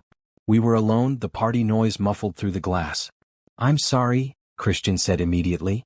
God, I'm so sorry. That was unforgivable. You don't need to apologize for your ex being horrible. I need to apologize for subjecting you to her. For putting you in a position where you have to defend yourself to people like that. He paced the terrace, running his hands through his hair. This is exactly why I don't do this. Why I don't let people close. Because everyone either wants something from me or wants to hurt me, and I can never tell which until it's too late. I don't want to hurt you. He stopped pacing, turning to face me. I know. That's what makes this so much worse. What do you mean? Because you're the first person in 5 years who's looked at me and seen Christian instead of Christian Ashford, billionaire CEO. And I'm terrified that when this arrangement ends, when you walk away, I won't know how to be alone anymore. The confession hung in the air between us. Raw. Honest. Completely at odds with his cold businessman persona. I closed the distance between us, taking his hands in mine. What if I don't want to walk away? Brenda? No, let me finish. I know what the contract says. I know what we agreed to. But what if I'm already breaking Rule 7? What if I've been breaking it for weeks and I just didn't realize it until tonight? Christian's hands tightened around mine. You can't mean that. Why not? Because I'll disappoint you. Because I'll eventually prove Vanessa right and show you that I'm empty inside. Because I care about you too much to watch that happen. You just defended me in front of everyone. You told your toxic ex that I was worth 100 of her. You called what we have real. I held his gaze. Was that just for show? Or did you mean it? I meant it, he admitted quietly. Every word. But that doesn't change what I am, Brenda. I'm broken. Fundamentally broken. My parents died because I wasn't in that car. Because I got out and they didn't. And I've spent 16 years trying to prove I deserve to survive them. Christian, that's survivor's guilt. That's not your fault. Isn't it? If I'd stayed in the car, if I'd just dealt with their arguing, maybe my father wouldn't have been so distracted. Maybe he would have seen the light. Maybe they'd still be alive. Tears burned my eyes. And maybe you'd be dead instead. And your sister would have lost everyone. And your grandmother would be alone. You can't carry that guilt forever. Watch me. His voice broke on the words. I pulled him closer, wrapping my arms around him. For a moment he stood rigid, resistant. Then, slowly he relaxed into the embrace. His arms came around me, holding on like I was the only solid thing in his world. I'm not asking you to be perfect, I whispered against his chest. I'm asking you to try. To let yourself feel something real instead of hiding behind contracts and rules. I don't know how. Then we'll figure it out together. We stood like that for a long time, wrapped in each other under the stars. The party continued inside without us. The world kept spinning. But for those few minutes, it was just us, two broken people trying to figure out if they could make something whole together. When we finally returned to the party, Dorothy was cutting her cake, surrounded by family and friends. She caught my eye and smiled, knowing and warm. She'd seen us on the terrace. Had probably watched the whole thing. As the night wound down, as guests departed and the band played their final songs, Christian never left my side. His hand stayed on the small of my back. His attention stayed focused on me, not on his phone or work or anything else. And when Rachel pulled me aside while Christian was saying goodbye to a business associate, she squeezed my hand and whispered, "Whatever you two have going on, keep doing it." I haven't seen him this alive in years. In our room that night, Christian sat on the edge of the bed while I removed my jewelry at the vanity. We'd been silent since leaving the party, both lost in our own thoughts. "Brenda?" His voice broke the quiet. "Yes. Thank you. For tonight. For everything you said on the terrace." I met his eyes in the mirror. "Did you mean what you said? About me being worth 100 of Vanessa?" "I meant it." He stood, crossing to stand behind me.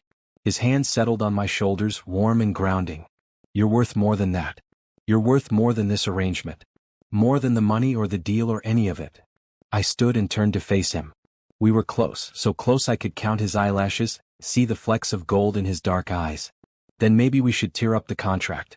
Start over. Make this real." Christian's hand came up to cup my cheek, his thumb brushing across my skin with heartbreaking gentleness. I want to.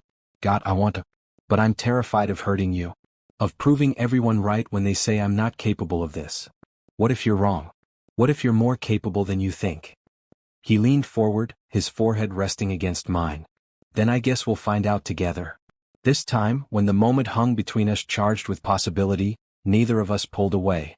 Christian's lips brushed against mine, soft and hesitant, asking permission.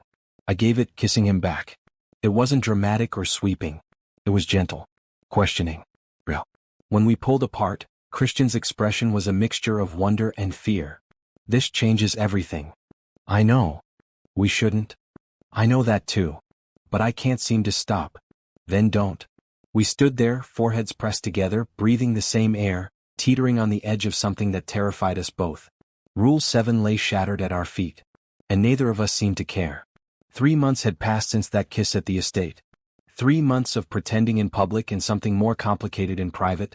The arrangement had shifted into something neither of us could quite define, dancing along the edge between fake and real without ever fully committing to either side. We'd fallen into a routine. Dinners twice a week. Public appearances that felt less like performances. Late-night texts that had nothing to do with business. Christian still worked 18-hour days, but now he'd invite me to his office, and we'd eat takeout while he worked and I read beside him. It should have been enough. It wasn't. I was standing in Christian's office on a Wednesday afternoon in late March, ostensibly reviewing some documents Patricia had asked me to look at. Really, I was watching Christian on a phone call, his back to me as he stared out at the city. "No, the timeline isn't acceptable. Push it to Q3? I don't care about their objections. Make it work." His voice was sharp, all business. The Christian the world saw. When he ended the call and turned around, his expression softened immediately. That was the Christian only a few people got to see. "Sorry about that." Conference call ran long. He loosened his tie, a gesture I'd learned meant he was stressed. "Are we still on for dinner tonight?" "Actually, I need to talk to you about something." Something in my tone made him tense. "That sounds ominous. I overheard you talking to your lawyer this morning. About ending the arrangement early." Christian's face went carefully blank. "You weren't supposed to hear that. But I did. And I need to know, Christian. Are you planning to end this?" I gestured between us. "Whatever this is?" He was quiet for a long moment, the silence stretching uncomfortably. "The 6 months are almost up. May 24th is next month. I thought maybe it would be better to end things now. Before." "Before what?" "Before someone gets hurt." I laughed, but it came out bitter. "It's too late for that. I'm already hurt." "Brenda?" "No, let me finish." I set down the documents, my hands shaking slightly. 3 months ago you kissed me. You said we'd figure things out together. Since then, we've been in this strange limbo where we act like a couple in private but you won't talk about what that means. And now I find out you're planning to just end it? Without even discussing it with me? I was going to tell you. When? When you handed me the final payment and thanked me for my services? The words came out harsher than I'd intended, but the hurt was real. I fell in love with you, Christian. Despite Rule 7. Despite knowing better. Despite everything. Christian's expression crumbled. You can't love me. Why not? Give me one good reason why I can't love you.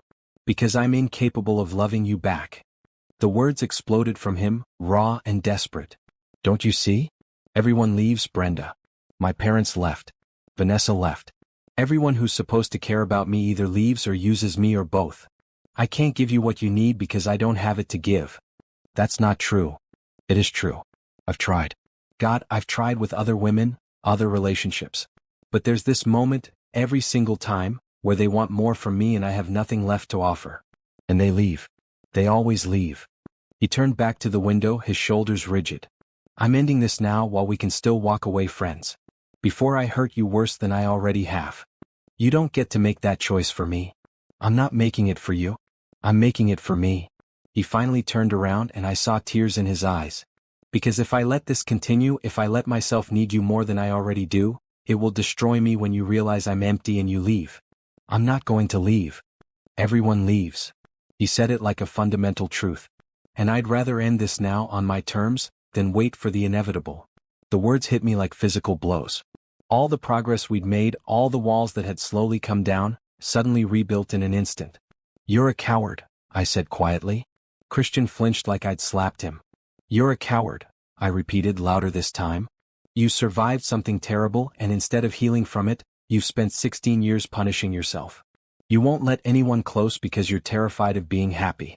Because if you're happy, you might actually have to face the guilt you've been carrying around. You don't understand. I understand better than you think. My father died too. I watched him waste away for months, watched my mother cry herself to sleep every night, watched our whole world fall apart. But you know what I didn't do? I didn't let it break me. I didn't use it as an excuse to push everyone away. It's not the same. You're right. It's not. Because my father's death wasn't my fault. And neither was your parents'. But you've convinced yourself it was, and now you're using that guilt to sabotage any chance at happiness. Christian's jaw clenched. This conversation is over. No, it's not. Not until you're honest with me. Do you care about me? That's not relevant. It's the only thing that's relevant.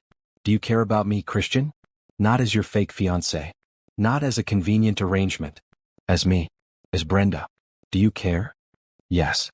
The word tore from him. Yes, I care about you. More than I've cared about anyone in 16 years. You make me want to be better. You make me want to try. But I'm terrified, Brenda. I'm terrified that I'll fail you the way I failed everyone else. Then let me decide if that's a risk I'm willing to take. I can't. Why not? Because I love you. He shouted it, then seemed shocked by his own admission. I love you and it scares me more than anything ever has. Because I know what happens when you love people. They die. They leave. They get hurt. And I can't. I can't watch that happen to you. I can't be the reason you get hurt. Tears were streaming down my face now. You loving me doesn't hurt me, Christian. You pushing me away, that hurts me. I'm trying to protect you. I don't need protection. I need honesty. I need you to stop running and just try. Please, just try. We stood on opposite sides of his office, the city sprawling beneath us, the distance between us feeling insurmountable despite being only a few feet. There's more, Christian said finally, his voice hollow, to why I needed the fake engagement. Something I haven't told you. What? One of my board members has been embezzling funds. Millions of dollars over the past 3 years. I've been investigating, gathering evidence. The engagement was cover, a way to appear stable and focused while I worked behind the scenes to expose him. I felt like I'd been punched. So this was all, what? A manipulation? A distraction? No. Yes. At first maybe. But it became real, Brenda. You became real. He stepped closer. The investigation wrapped up 2 weeks ago. Harrison Mitchell, the CFO. He's being charged with fraud, embezzlement, and conspiracy. He'll go to prison. The company is safe. And you're telling me this now because the arrangement is complete. The job is done. I've proven to the board I'm stable. The corruption is exposed. There's no reason to continue the charade. Except for the fact that we fell in love. Christian's expression was anguished.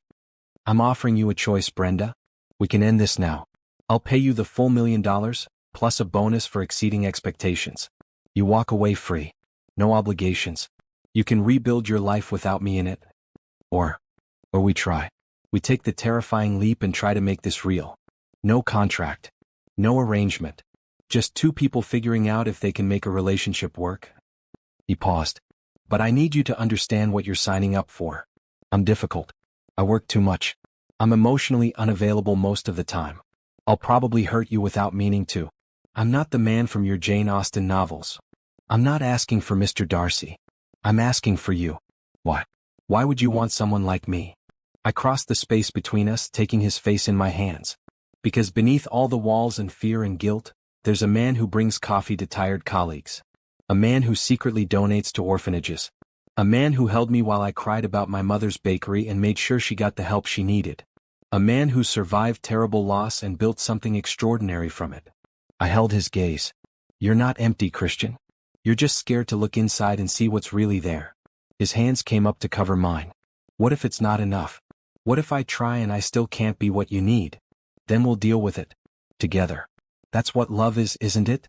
Choosing each other even when it's hard. Especially when it's hard. I don't deserve you. Maybe not. But I love you anyway. Stupid, right? A ghost of a smile crossed his face. Incredibly stupid. So what's it going to be? Do we end this now or do we try? Christian pulled my hands from his face and laced our fingers together. If we do this, if we really do this, I need you to promise me something. What? When I inevitably screw up, when I retreat behind my walls and push you away because I'm terrified, you don't give up on me. You fight. You remind me why I chose to try. His voice cracked. Because I know I'll forget sometimes. I'll convince myself I'm doing you a favor by pushing you away. And I need you to be stronger than that. Stronger than me. I promise. But you have to promise me something too.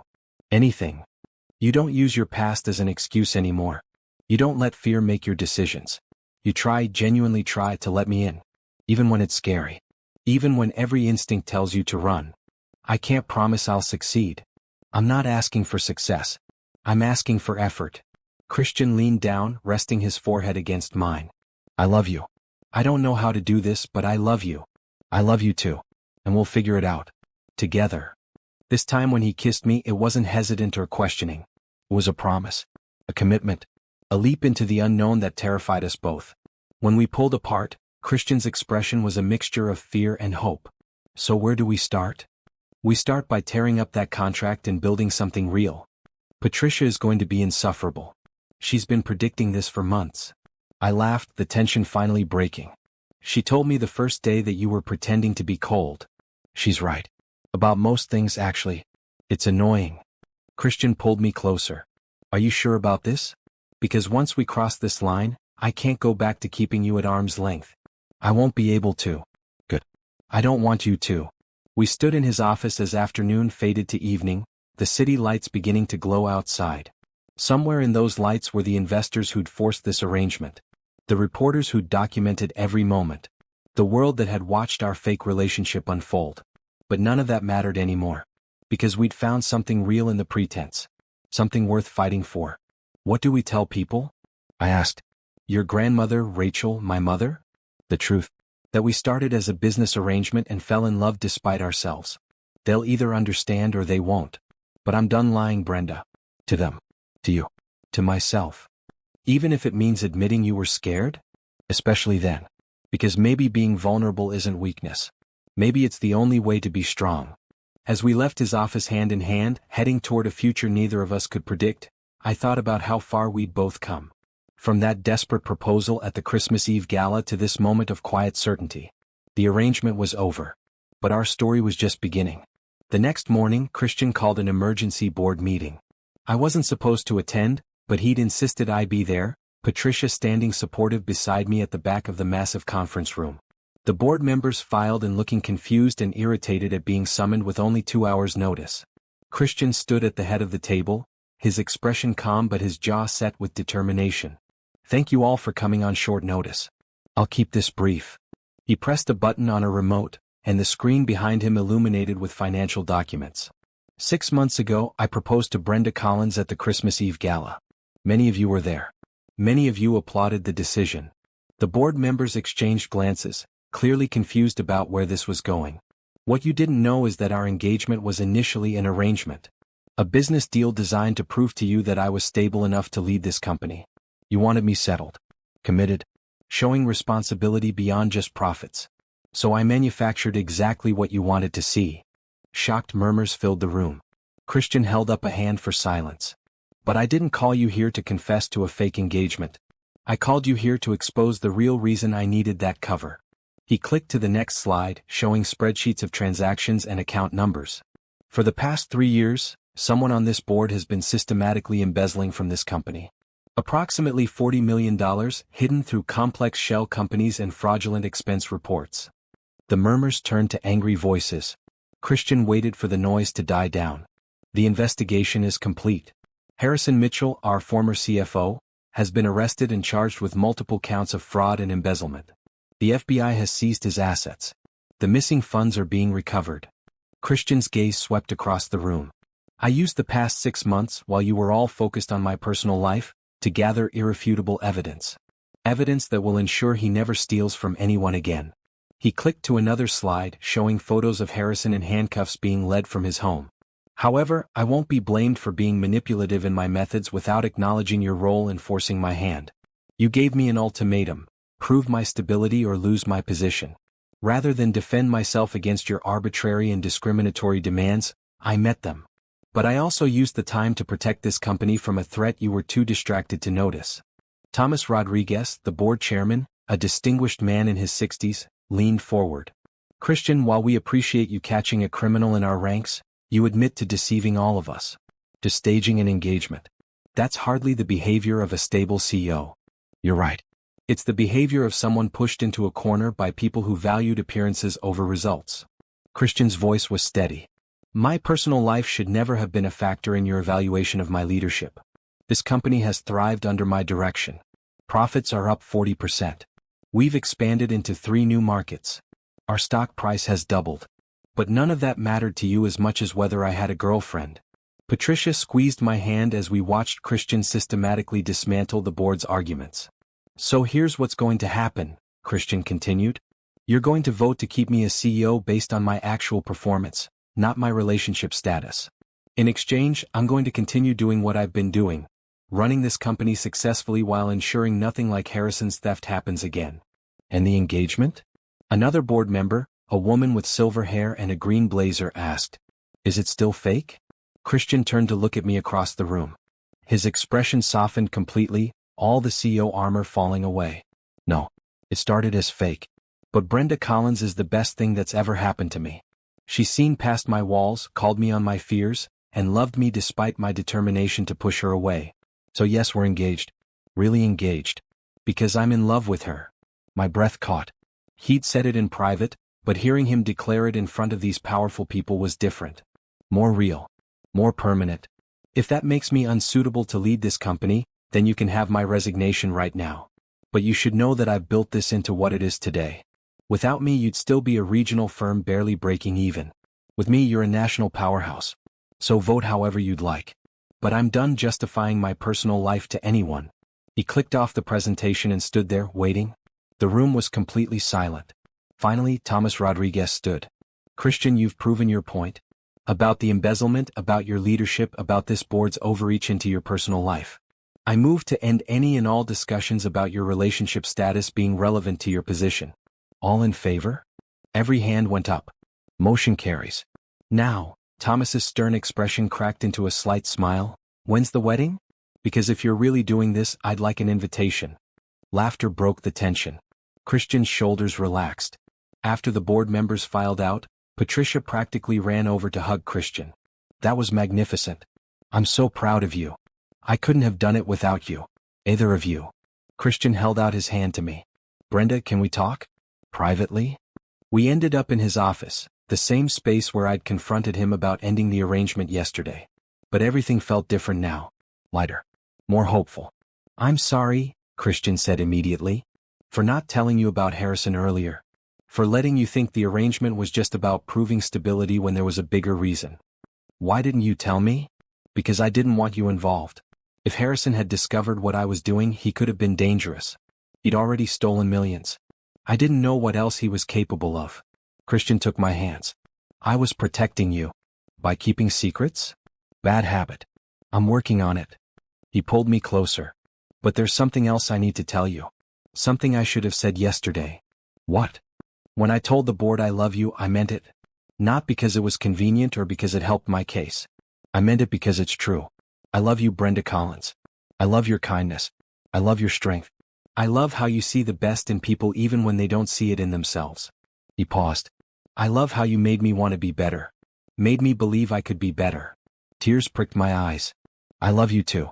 Even when you're being an emotionally unavailable workaholic. Especially then? Especially then. I smiled through my tears. So what happens now? To us. Now we do this right. Real dating. Real courtship. I take you to dinner because I want to, not because cameras are watching. We figure out if we actually work together when there's no contract forcing us to try. What if we don't work? Then we'll deal with it. But I think we will. Because what we have, it's always been real. Even when we were pretending it wasn't. He kissed me then, soft and sweet, a promise of more to come. When we pulled apart, I laughed suddenly. Your grandmother is going to be so smug about this. She already called me this morning. Somehow she knew before I told anyone. Christian shook his head fondly. She said, and I quote, I told you that girl was the best thing that ever happened to you. Now don't screw it up. Wise woman. The wisest. He checked his watch. I have another meeting in 20 minutes. But tonight let's have dinner. Just us. No cameras. No performance. Just two people on a real first date. We've been engaged for months and we're just now having a first date? Better late than never? He grinned and I realized I'd rarely seen him smile like this. Open. Unguarded. Happy. Okay. First date tonight. But Christian? Yes. I'm keeping the ring. The fake engagement ring. Because it's not fake anymore. He looked at my hand where the platinum and diamond ring still sat on my finger. I'll buy you a new one. A real engagement ring. I don't want a new one. I want this one. Because it represents everything we've been through. How we started as a lie and became the truth. Christian pulled me close, wrapping his arms around me. How did I get so lucky? You didn't. You were just smart enough to whisper the right question to the right person on Christmas Eve. As I stood in his embrace, looking out at the city below, I thought about how much had changed in 6 months. I'd started as a broke intern desperate to save her mother's bakery. Now I was the real fiancé of a billionaire CEO, not because of money or status, but because we'd found something genuine in the most unlikely circumstances. My phone buzzed with a text from my mother. Brenda, I'm seeing news reports about Christian's board meeting. Something about a fake engagement? Please tell me that's not true. Please tell me my daughter didn't lie to her own mother. My stomach dropped. The truth was going to come out. We couldn't hide it anymore. Christian, my mother saw the news. She knows about the arrangement. His expression turned serious. Then let's go tell her the rest. Together. Right now. She deserves the truth from both of us. We left the office hand in hand, Patricia giving us an encouraging nod as we passed. In the car, Christian held my hand tightly. What if she hates me? He asked quietly. She won't. She'll be hurt that I lied. But she'll understand once she knows the whole story. And if she doesn't? Then we'll deal with it. Together. That's what partners do, remember? He squeezed my hand. Together. I'm still getting used to that concept. You'll get there. I have faith in you. As we drove through Manhattan toward Brooklyn, toward my mother and the truth and whatever came next, I realized that this was what love actually looked like. Not the fairy tale version. The real version. Messy and complicated and terrifying and beautiful all at once.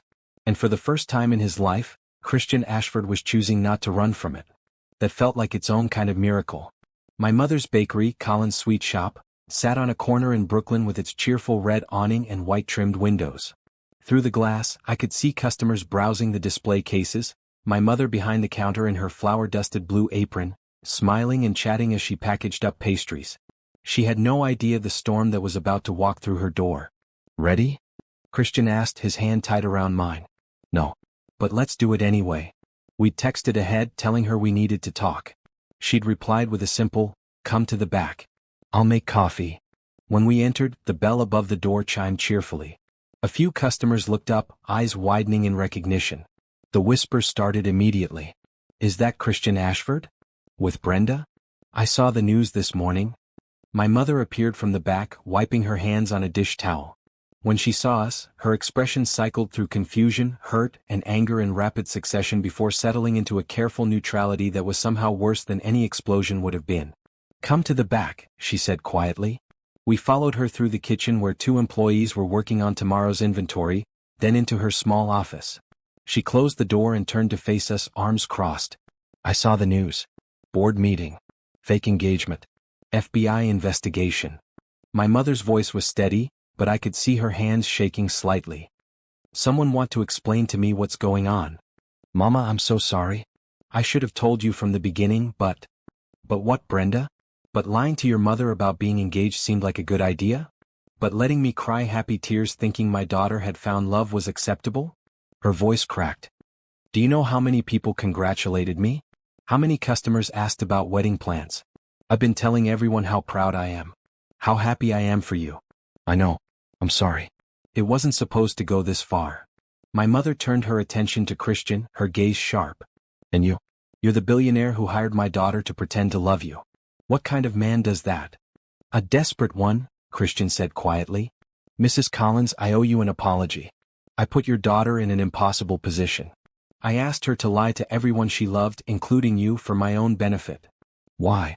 "Because I was about to lose everything I'd built. The company I'd spent 16 years growing. My investors wanted me removed unless I proved I was stable and serious. I panicked and made Brenda a business proposition." "And you accepted?" My mother looked at me, disappointment clear in her eyes. "Baby girl, we raised you better than that. We raised you to value truth and integrity over money. It wasn't about the money." "Not really." The words tumbled out of me. "The bakery was about to close. You had eviction notices. Medical bills you thought I didn't know about. You were skipping meals so I could eat. I was terrified of losing you, of watching this place you'd built from nothing disappear. So when Christian offered me a way to save everything, I took it." My mother's expression shifted, the anger fading slightly. "The grant. The $50,000 from that small business relief foundation. That was you too." "Yes," Christian admitted. "I couldn't let Brenda watch her mother lose everything. Not when I had the means to help. So you paid off my daughter and my bakery in one transaction. How noble." The sarcasm was sharp, but I heard the hurt underneath. "Mama, please. It's not like that. It started as a transaction, yes. But something real developed. We fell in love. Despite the arrangement. Despite all the reasons we shouldn't have. How convenient. The poor girl falls for the rich man who's paying her. What a story. Rebecca." Christian's use of my mother's name made her look at him sharply. "I understand your anger. I deserve it. But your daughter loved you so much she was willing to lie, to risk her own happiness, to save what you'd built. She did something questionable for the right reasons. If you're going to be angry at anyone, be angry at me. I'm the one who created this situation." My mother studied him for a long moment. Then, surprisingly, she laughed. It was tired and a little bitter, but genuine. "Sit down, both of you. I need coffee for this conversation." She made coffee in a small pot she kept in her office, the familiar ritual calming in its normalcy. When she handed us cups and settled into her own chair, her expression was softer. "My husband, Brenda's father, died 12 years ago. Cancer. We saw it coming. Had time to prepare, not that you ever really can. Before he died, he made me promise him 2 things. She took a sip of coffee. "First, that I'd keep this bakery running. He and I built it together. It was our dream. Second, that I'd make sure Brenda never sacrificed her happiness for money or status or anyone's expectations." Tears burned my eyes. "Daddy made you promise that?" "He did. Because he grew up poor, watched his own mother work herself to death trying to provide. He didn't want that for you. He wanted you to chase dreams, not dollars." My mother looked at Christian. "So when I see my daughter agreeing to a fake engagement for money, even if that money saved my bakery, I see her breaking the spirit of that promise." "I understand," Christian said quietly. "And you're right. I asked Brenda to sacrifice her integrity. But Mrs. Collins, I need you to know something. The arrangement is over. The contract is void. We're together now, really together, because we chose each other. Not because of money or business or any arrangement. Because we fell in love." "Did you?" My mother looked between us. "Or did you just convince yourselves you did because it made the lie easier to bear?" The question hung in the air. It was the same question I'd been asking myself since yesterday. "I love your daughter," Christian said, his voice firm. "Not because she's convenient. Not because she helped me keep my company. I love her because she's the first person in 16 years who made me want to be better than I am. She saw past my walls. She called me on my fear and self-sabotage. She made me believe I was capable of being more than just a traumatized workaholic hiding behind success. He stood up and pulled something from his pocket. A small velvet box. This isn't the ring I gave her for the arrangement. This is real. He opened the box to reveal a stunning ring, a single diamond surrounded by small emeralds in a platinum setting. I had it made this morning. I was going to wait for a better moment, but there's something right about doing this here in front of you. He turned to me and to my shock he got down on one knee right there in my mother's cramped office. Brenda Collins, I love you. I'm terrified of that love. I'm probably going to mess this up more than once. But I want to try. I want to build something real with you. No contracts. No arrangements. Just two people who found each other in the strangest circumstances and decided they didn't want to let go. His dark eyes held mine. Will you marry me? Really marry me? Not for show or business or anything except the fact that I can't imagine my life without you in it. My hands were shaking. My mother was crying. The office suddenly felt tiny and enormous at the same time. You're serious? This is real. It's the most real thing I've ever done. I looked at my mother. She was still crying, but she was also smiling slightly, her expression saying this was my choice to make. I turned back to Christian. You drive me crazy. You work too much. You shut down when things get emotional. You're going to try to push me away when you get scared. I know. And I'm going to fight you every time. I'm going to call you on it. I'm going to make you talk about your feelings even when you hate it. I'm going to insist we go to couples therapy. Okay? And I'm going to love you anyway. Even when you're difficult. Even when you're being emotionally unavailable. Even when you forget to eat because you're working 18-hour days. I held out my left hand where the original engagement ring still sat. But I'm keeping both rings. The fake one and the real one. Because they both matter. They're both part of our story. Christian's smile was incandescent. He slipped the new ring onto my right hand, and the emeralds caught the light beautifully. Then he stood and pulled me into a kiss that felt like a promise and a beginning and a choice all at once. When we broke apart, my mother was openly sobbing. Oh baby girl. Your father would be so happy. Not about the lying part. We're going to discuss that later. But about you finding love. Real love. The messy, complicated, beautiful kind. She stood and hugged us both. Welcome to the family, Christian. Officially. Thank you, Mrs. Collins. Rebecca. Call me Rebecca. Or Mama if you're comfortable with that. She pulled back, wiping her eyes. Now we need to discuss this wedding. Because I assume you're actually planning one this time?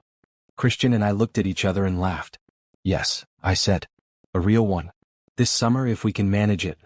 Good. Because I'm going to need time to make the cake. And it's going to be spectacular. We spent the next hour in that cramped office, drinking coffee and talking about wedding plans. My mother grilled Christian about his intentions, his family, his thoughts on children and where we'd live and 1,000 other details. He answered everything honestly, never deflecting or retreating behind his walls. As the afternoon sun streamed through the office window, I watched him charm my mother with his awkward earnestness, watched her slowly warm to him, and I realized this was what I'd wanted all along. Not the money or the fancy dinners or the penthouse apartment. Just this, family, acceptance, love that was earned rather than bought. When we finally left the bakery, my mother hugged me tightly. You scared me, baby. Don't lie to me like that again. I won't. I promise. But I'm glad you found him. Or he found you. However it happened. She looked at Christian. Take care of my daughter. She's the most precious thing in my world. I will. I promise. In the car back to Manhattan, Christian held my hand tightly. Your mother is terrifying. She likes you. Does she? Because I felt like I was being interrogated by the FBI. That's how you know she likes you.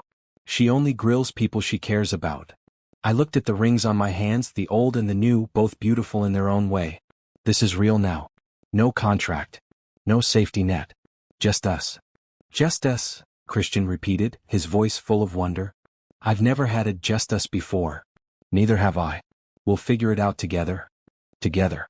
I'm starting to like that word. As we drove through the city, I thought about the journey that had brought us here. From that desperate whisper at the Christmas Eve gala to this moment of genuine commitment.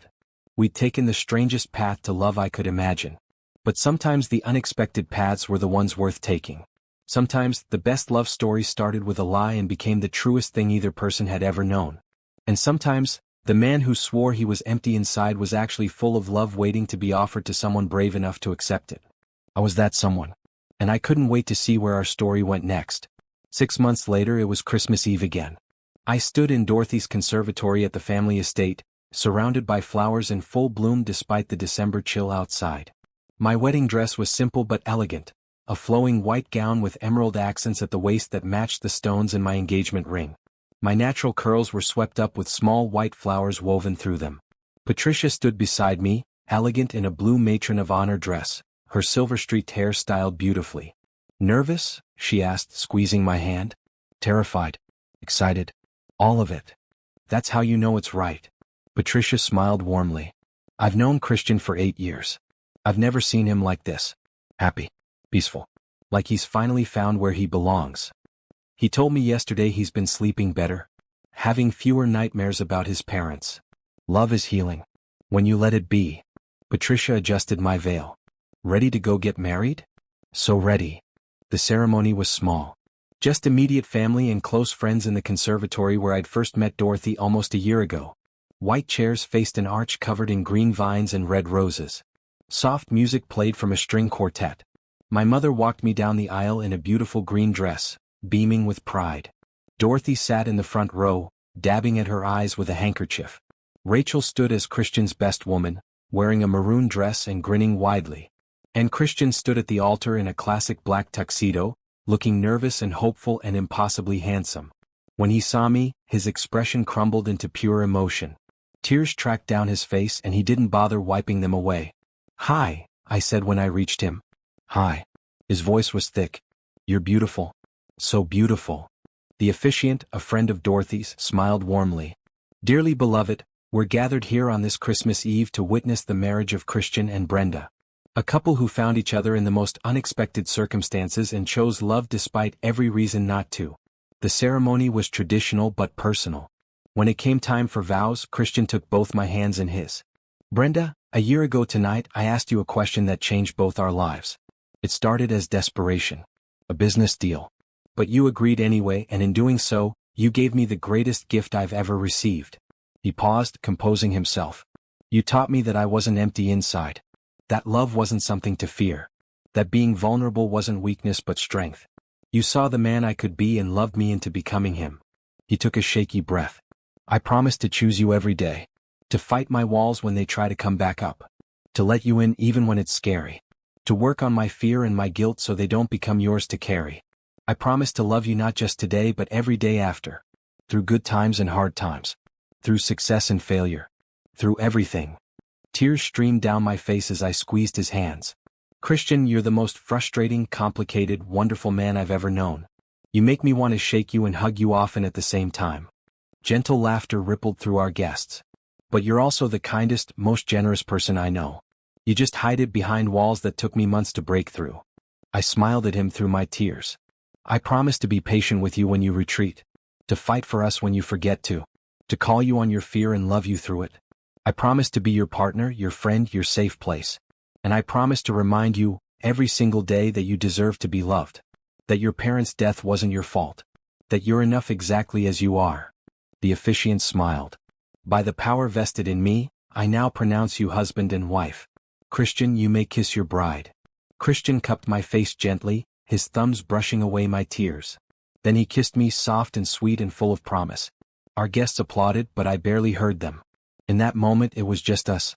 Two people who'd found each other in chaos and chosen to build something beautiful from it. The reception was held in the main house's ballroom, the same space where I'd first felt out of place almost a year ago. But now it felt like coming home. String lights cast a warm glow. Tables were decorated with red and green centerpieces.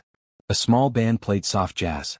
During our first dance, Christian held me close and whispered, "I still can't believe you married me." "What?" "Having second thoughts." "Never. Just amazed by my good fortune." He spun me gently.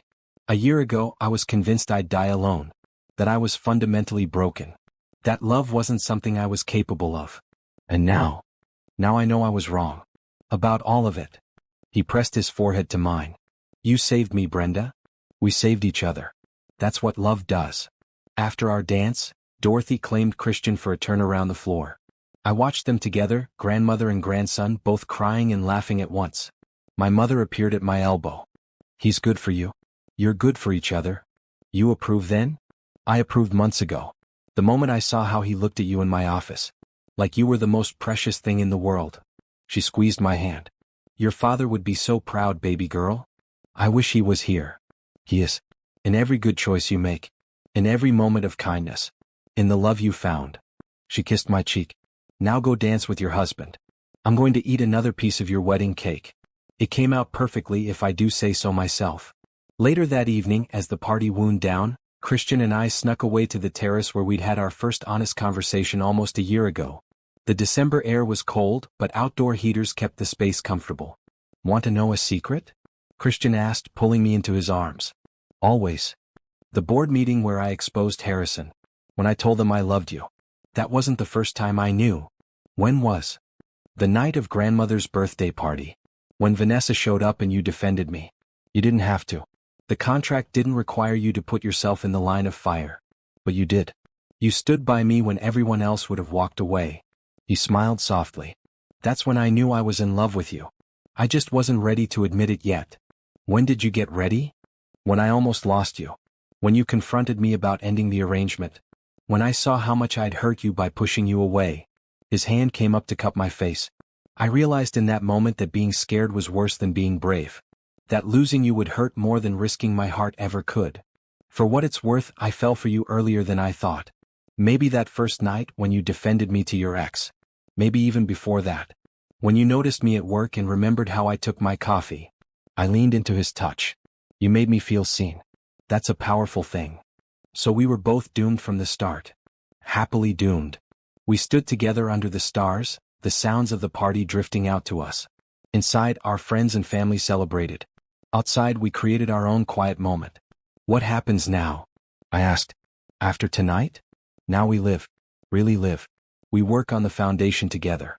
Travel. Build a home. Maybe think about kids in a few years. Christian's smile was genuine and unguarded. We do all the things I never thought I'd get to do. All the things I thought I didn't deserve. You deserve all of it. We both do. What about you? What do you want from this life we're building? I thought about it. About the girl who'd stood in a maroon dress a year ago, terrified and desperate. About the woman I'd become through loving and being loved by this complicated, wonderful man. I want to keep being your partner. In business and in life. I want to help run the foundation and make real change. I want to spend Sunday mornings in bed with you reading the paper and drinking coffee. I want to watch you learn how to be happy. How to let joy in without waiting for it to be taken away. That's a lot of wants. We have a lifetime to work on them. A lifetime, Christian repeated like he was testing the words. I like the sound of that. We returned to the party eventually. Danced with friends. Cake. Toasted to new beginnings. And through it all, Christian never let me go far from his side. Not possessively, but like he still couldn't quite believe I was real. That this was real. As midnight approached, everyone gathered for a countdown. It was Christmas now officially. The day that had changed everything for us a year ago. 10-9-8. The crowd chanted. Christian pulled me close, his arms wrapped tightly around me. Merry Christmas, Mrs. Ashford. Merry Christmas, Mr. Ashford. 3, 2, 1. As everyone cheered and confetti fell and the band played, Christian kissed me. And in that kiss was everything we'd been through. The lies that became truth. The arrangement that became love. The fear that became courage. When we pulled apart, he was smiling that unguarded smile I loved so much. Best Christmas Eve ever, he said. Even better than last year? Especially better than last year. Because last year I was pretending. Tonight this is real. He was right. This was real. The love. The commitment. The future stretching out before us full of possibility and promise. A year ago, Christian Ashford had whispered a desperate question in my ear. Please just say yes. I'd said yes to save him. To help him. For reasons that made sense at the time. But standing in his arms as Christmas Eve became Christmas Day, surrounded by people who loved us, I realized I'd been saying yes to so much more. Yes to taking a risk. Yes to falling in love despite the rules. Yes to believing that sometimes the most unlikely beginnings could lead to the most beautiful endings. As the party continued around us, Christian leaned down and whispered in my ear. Thank you. For saying yes. For seeing past my walls. For loving me into being the man I always wanted to be. I looked up at him, this man who'd been so convinced he was broken, who'd built his life around never needing anyone. And I saw what he couldn't see in himself a year ago, someone capable of profound love. Someone brave enough to try despite being terrified. Someone worthy of happiness. "Thank you for asking," I whispered back. "For giving me a reason to be brave." "So what's next for us?" Christian asked, his dark eyes full of hope. I thought about the foundation we'd built together. About the lives we'd already touched through our combined efforts.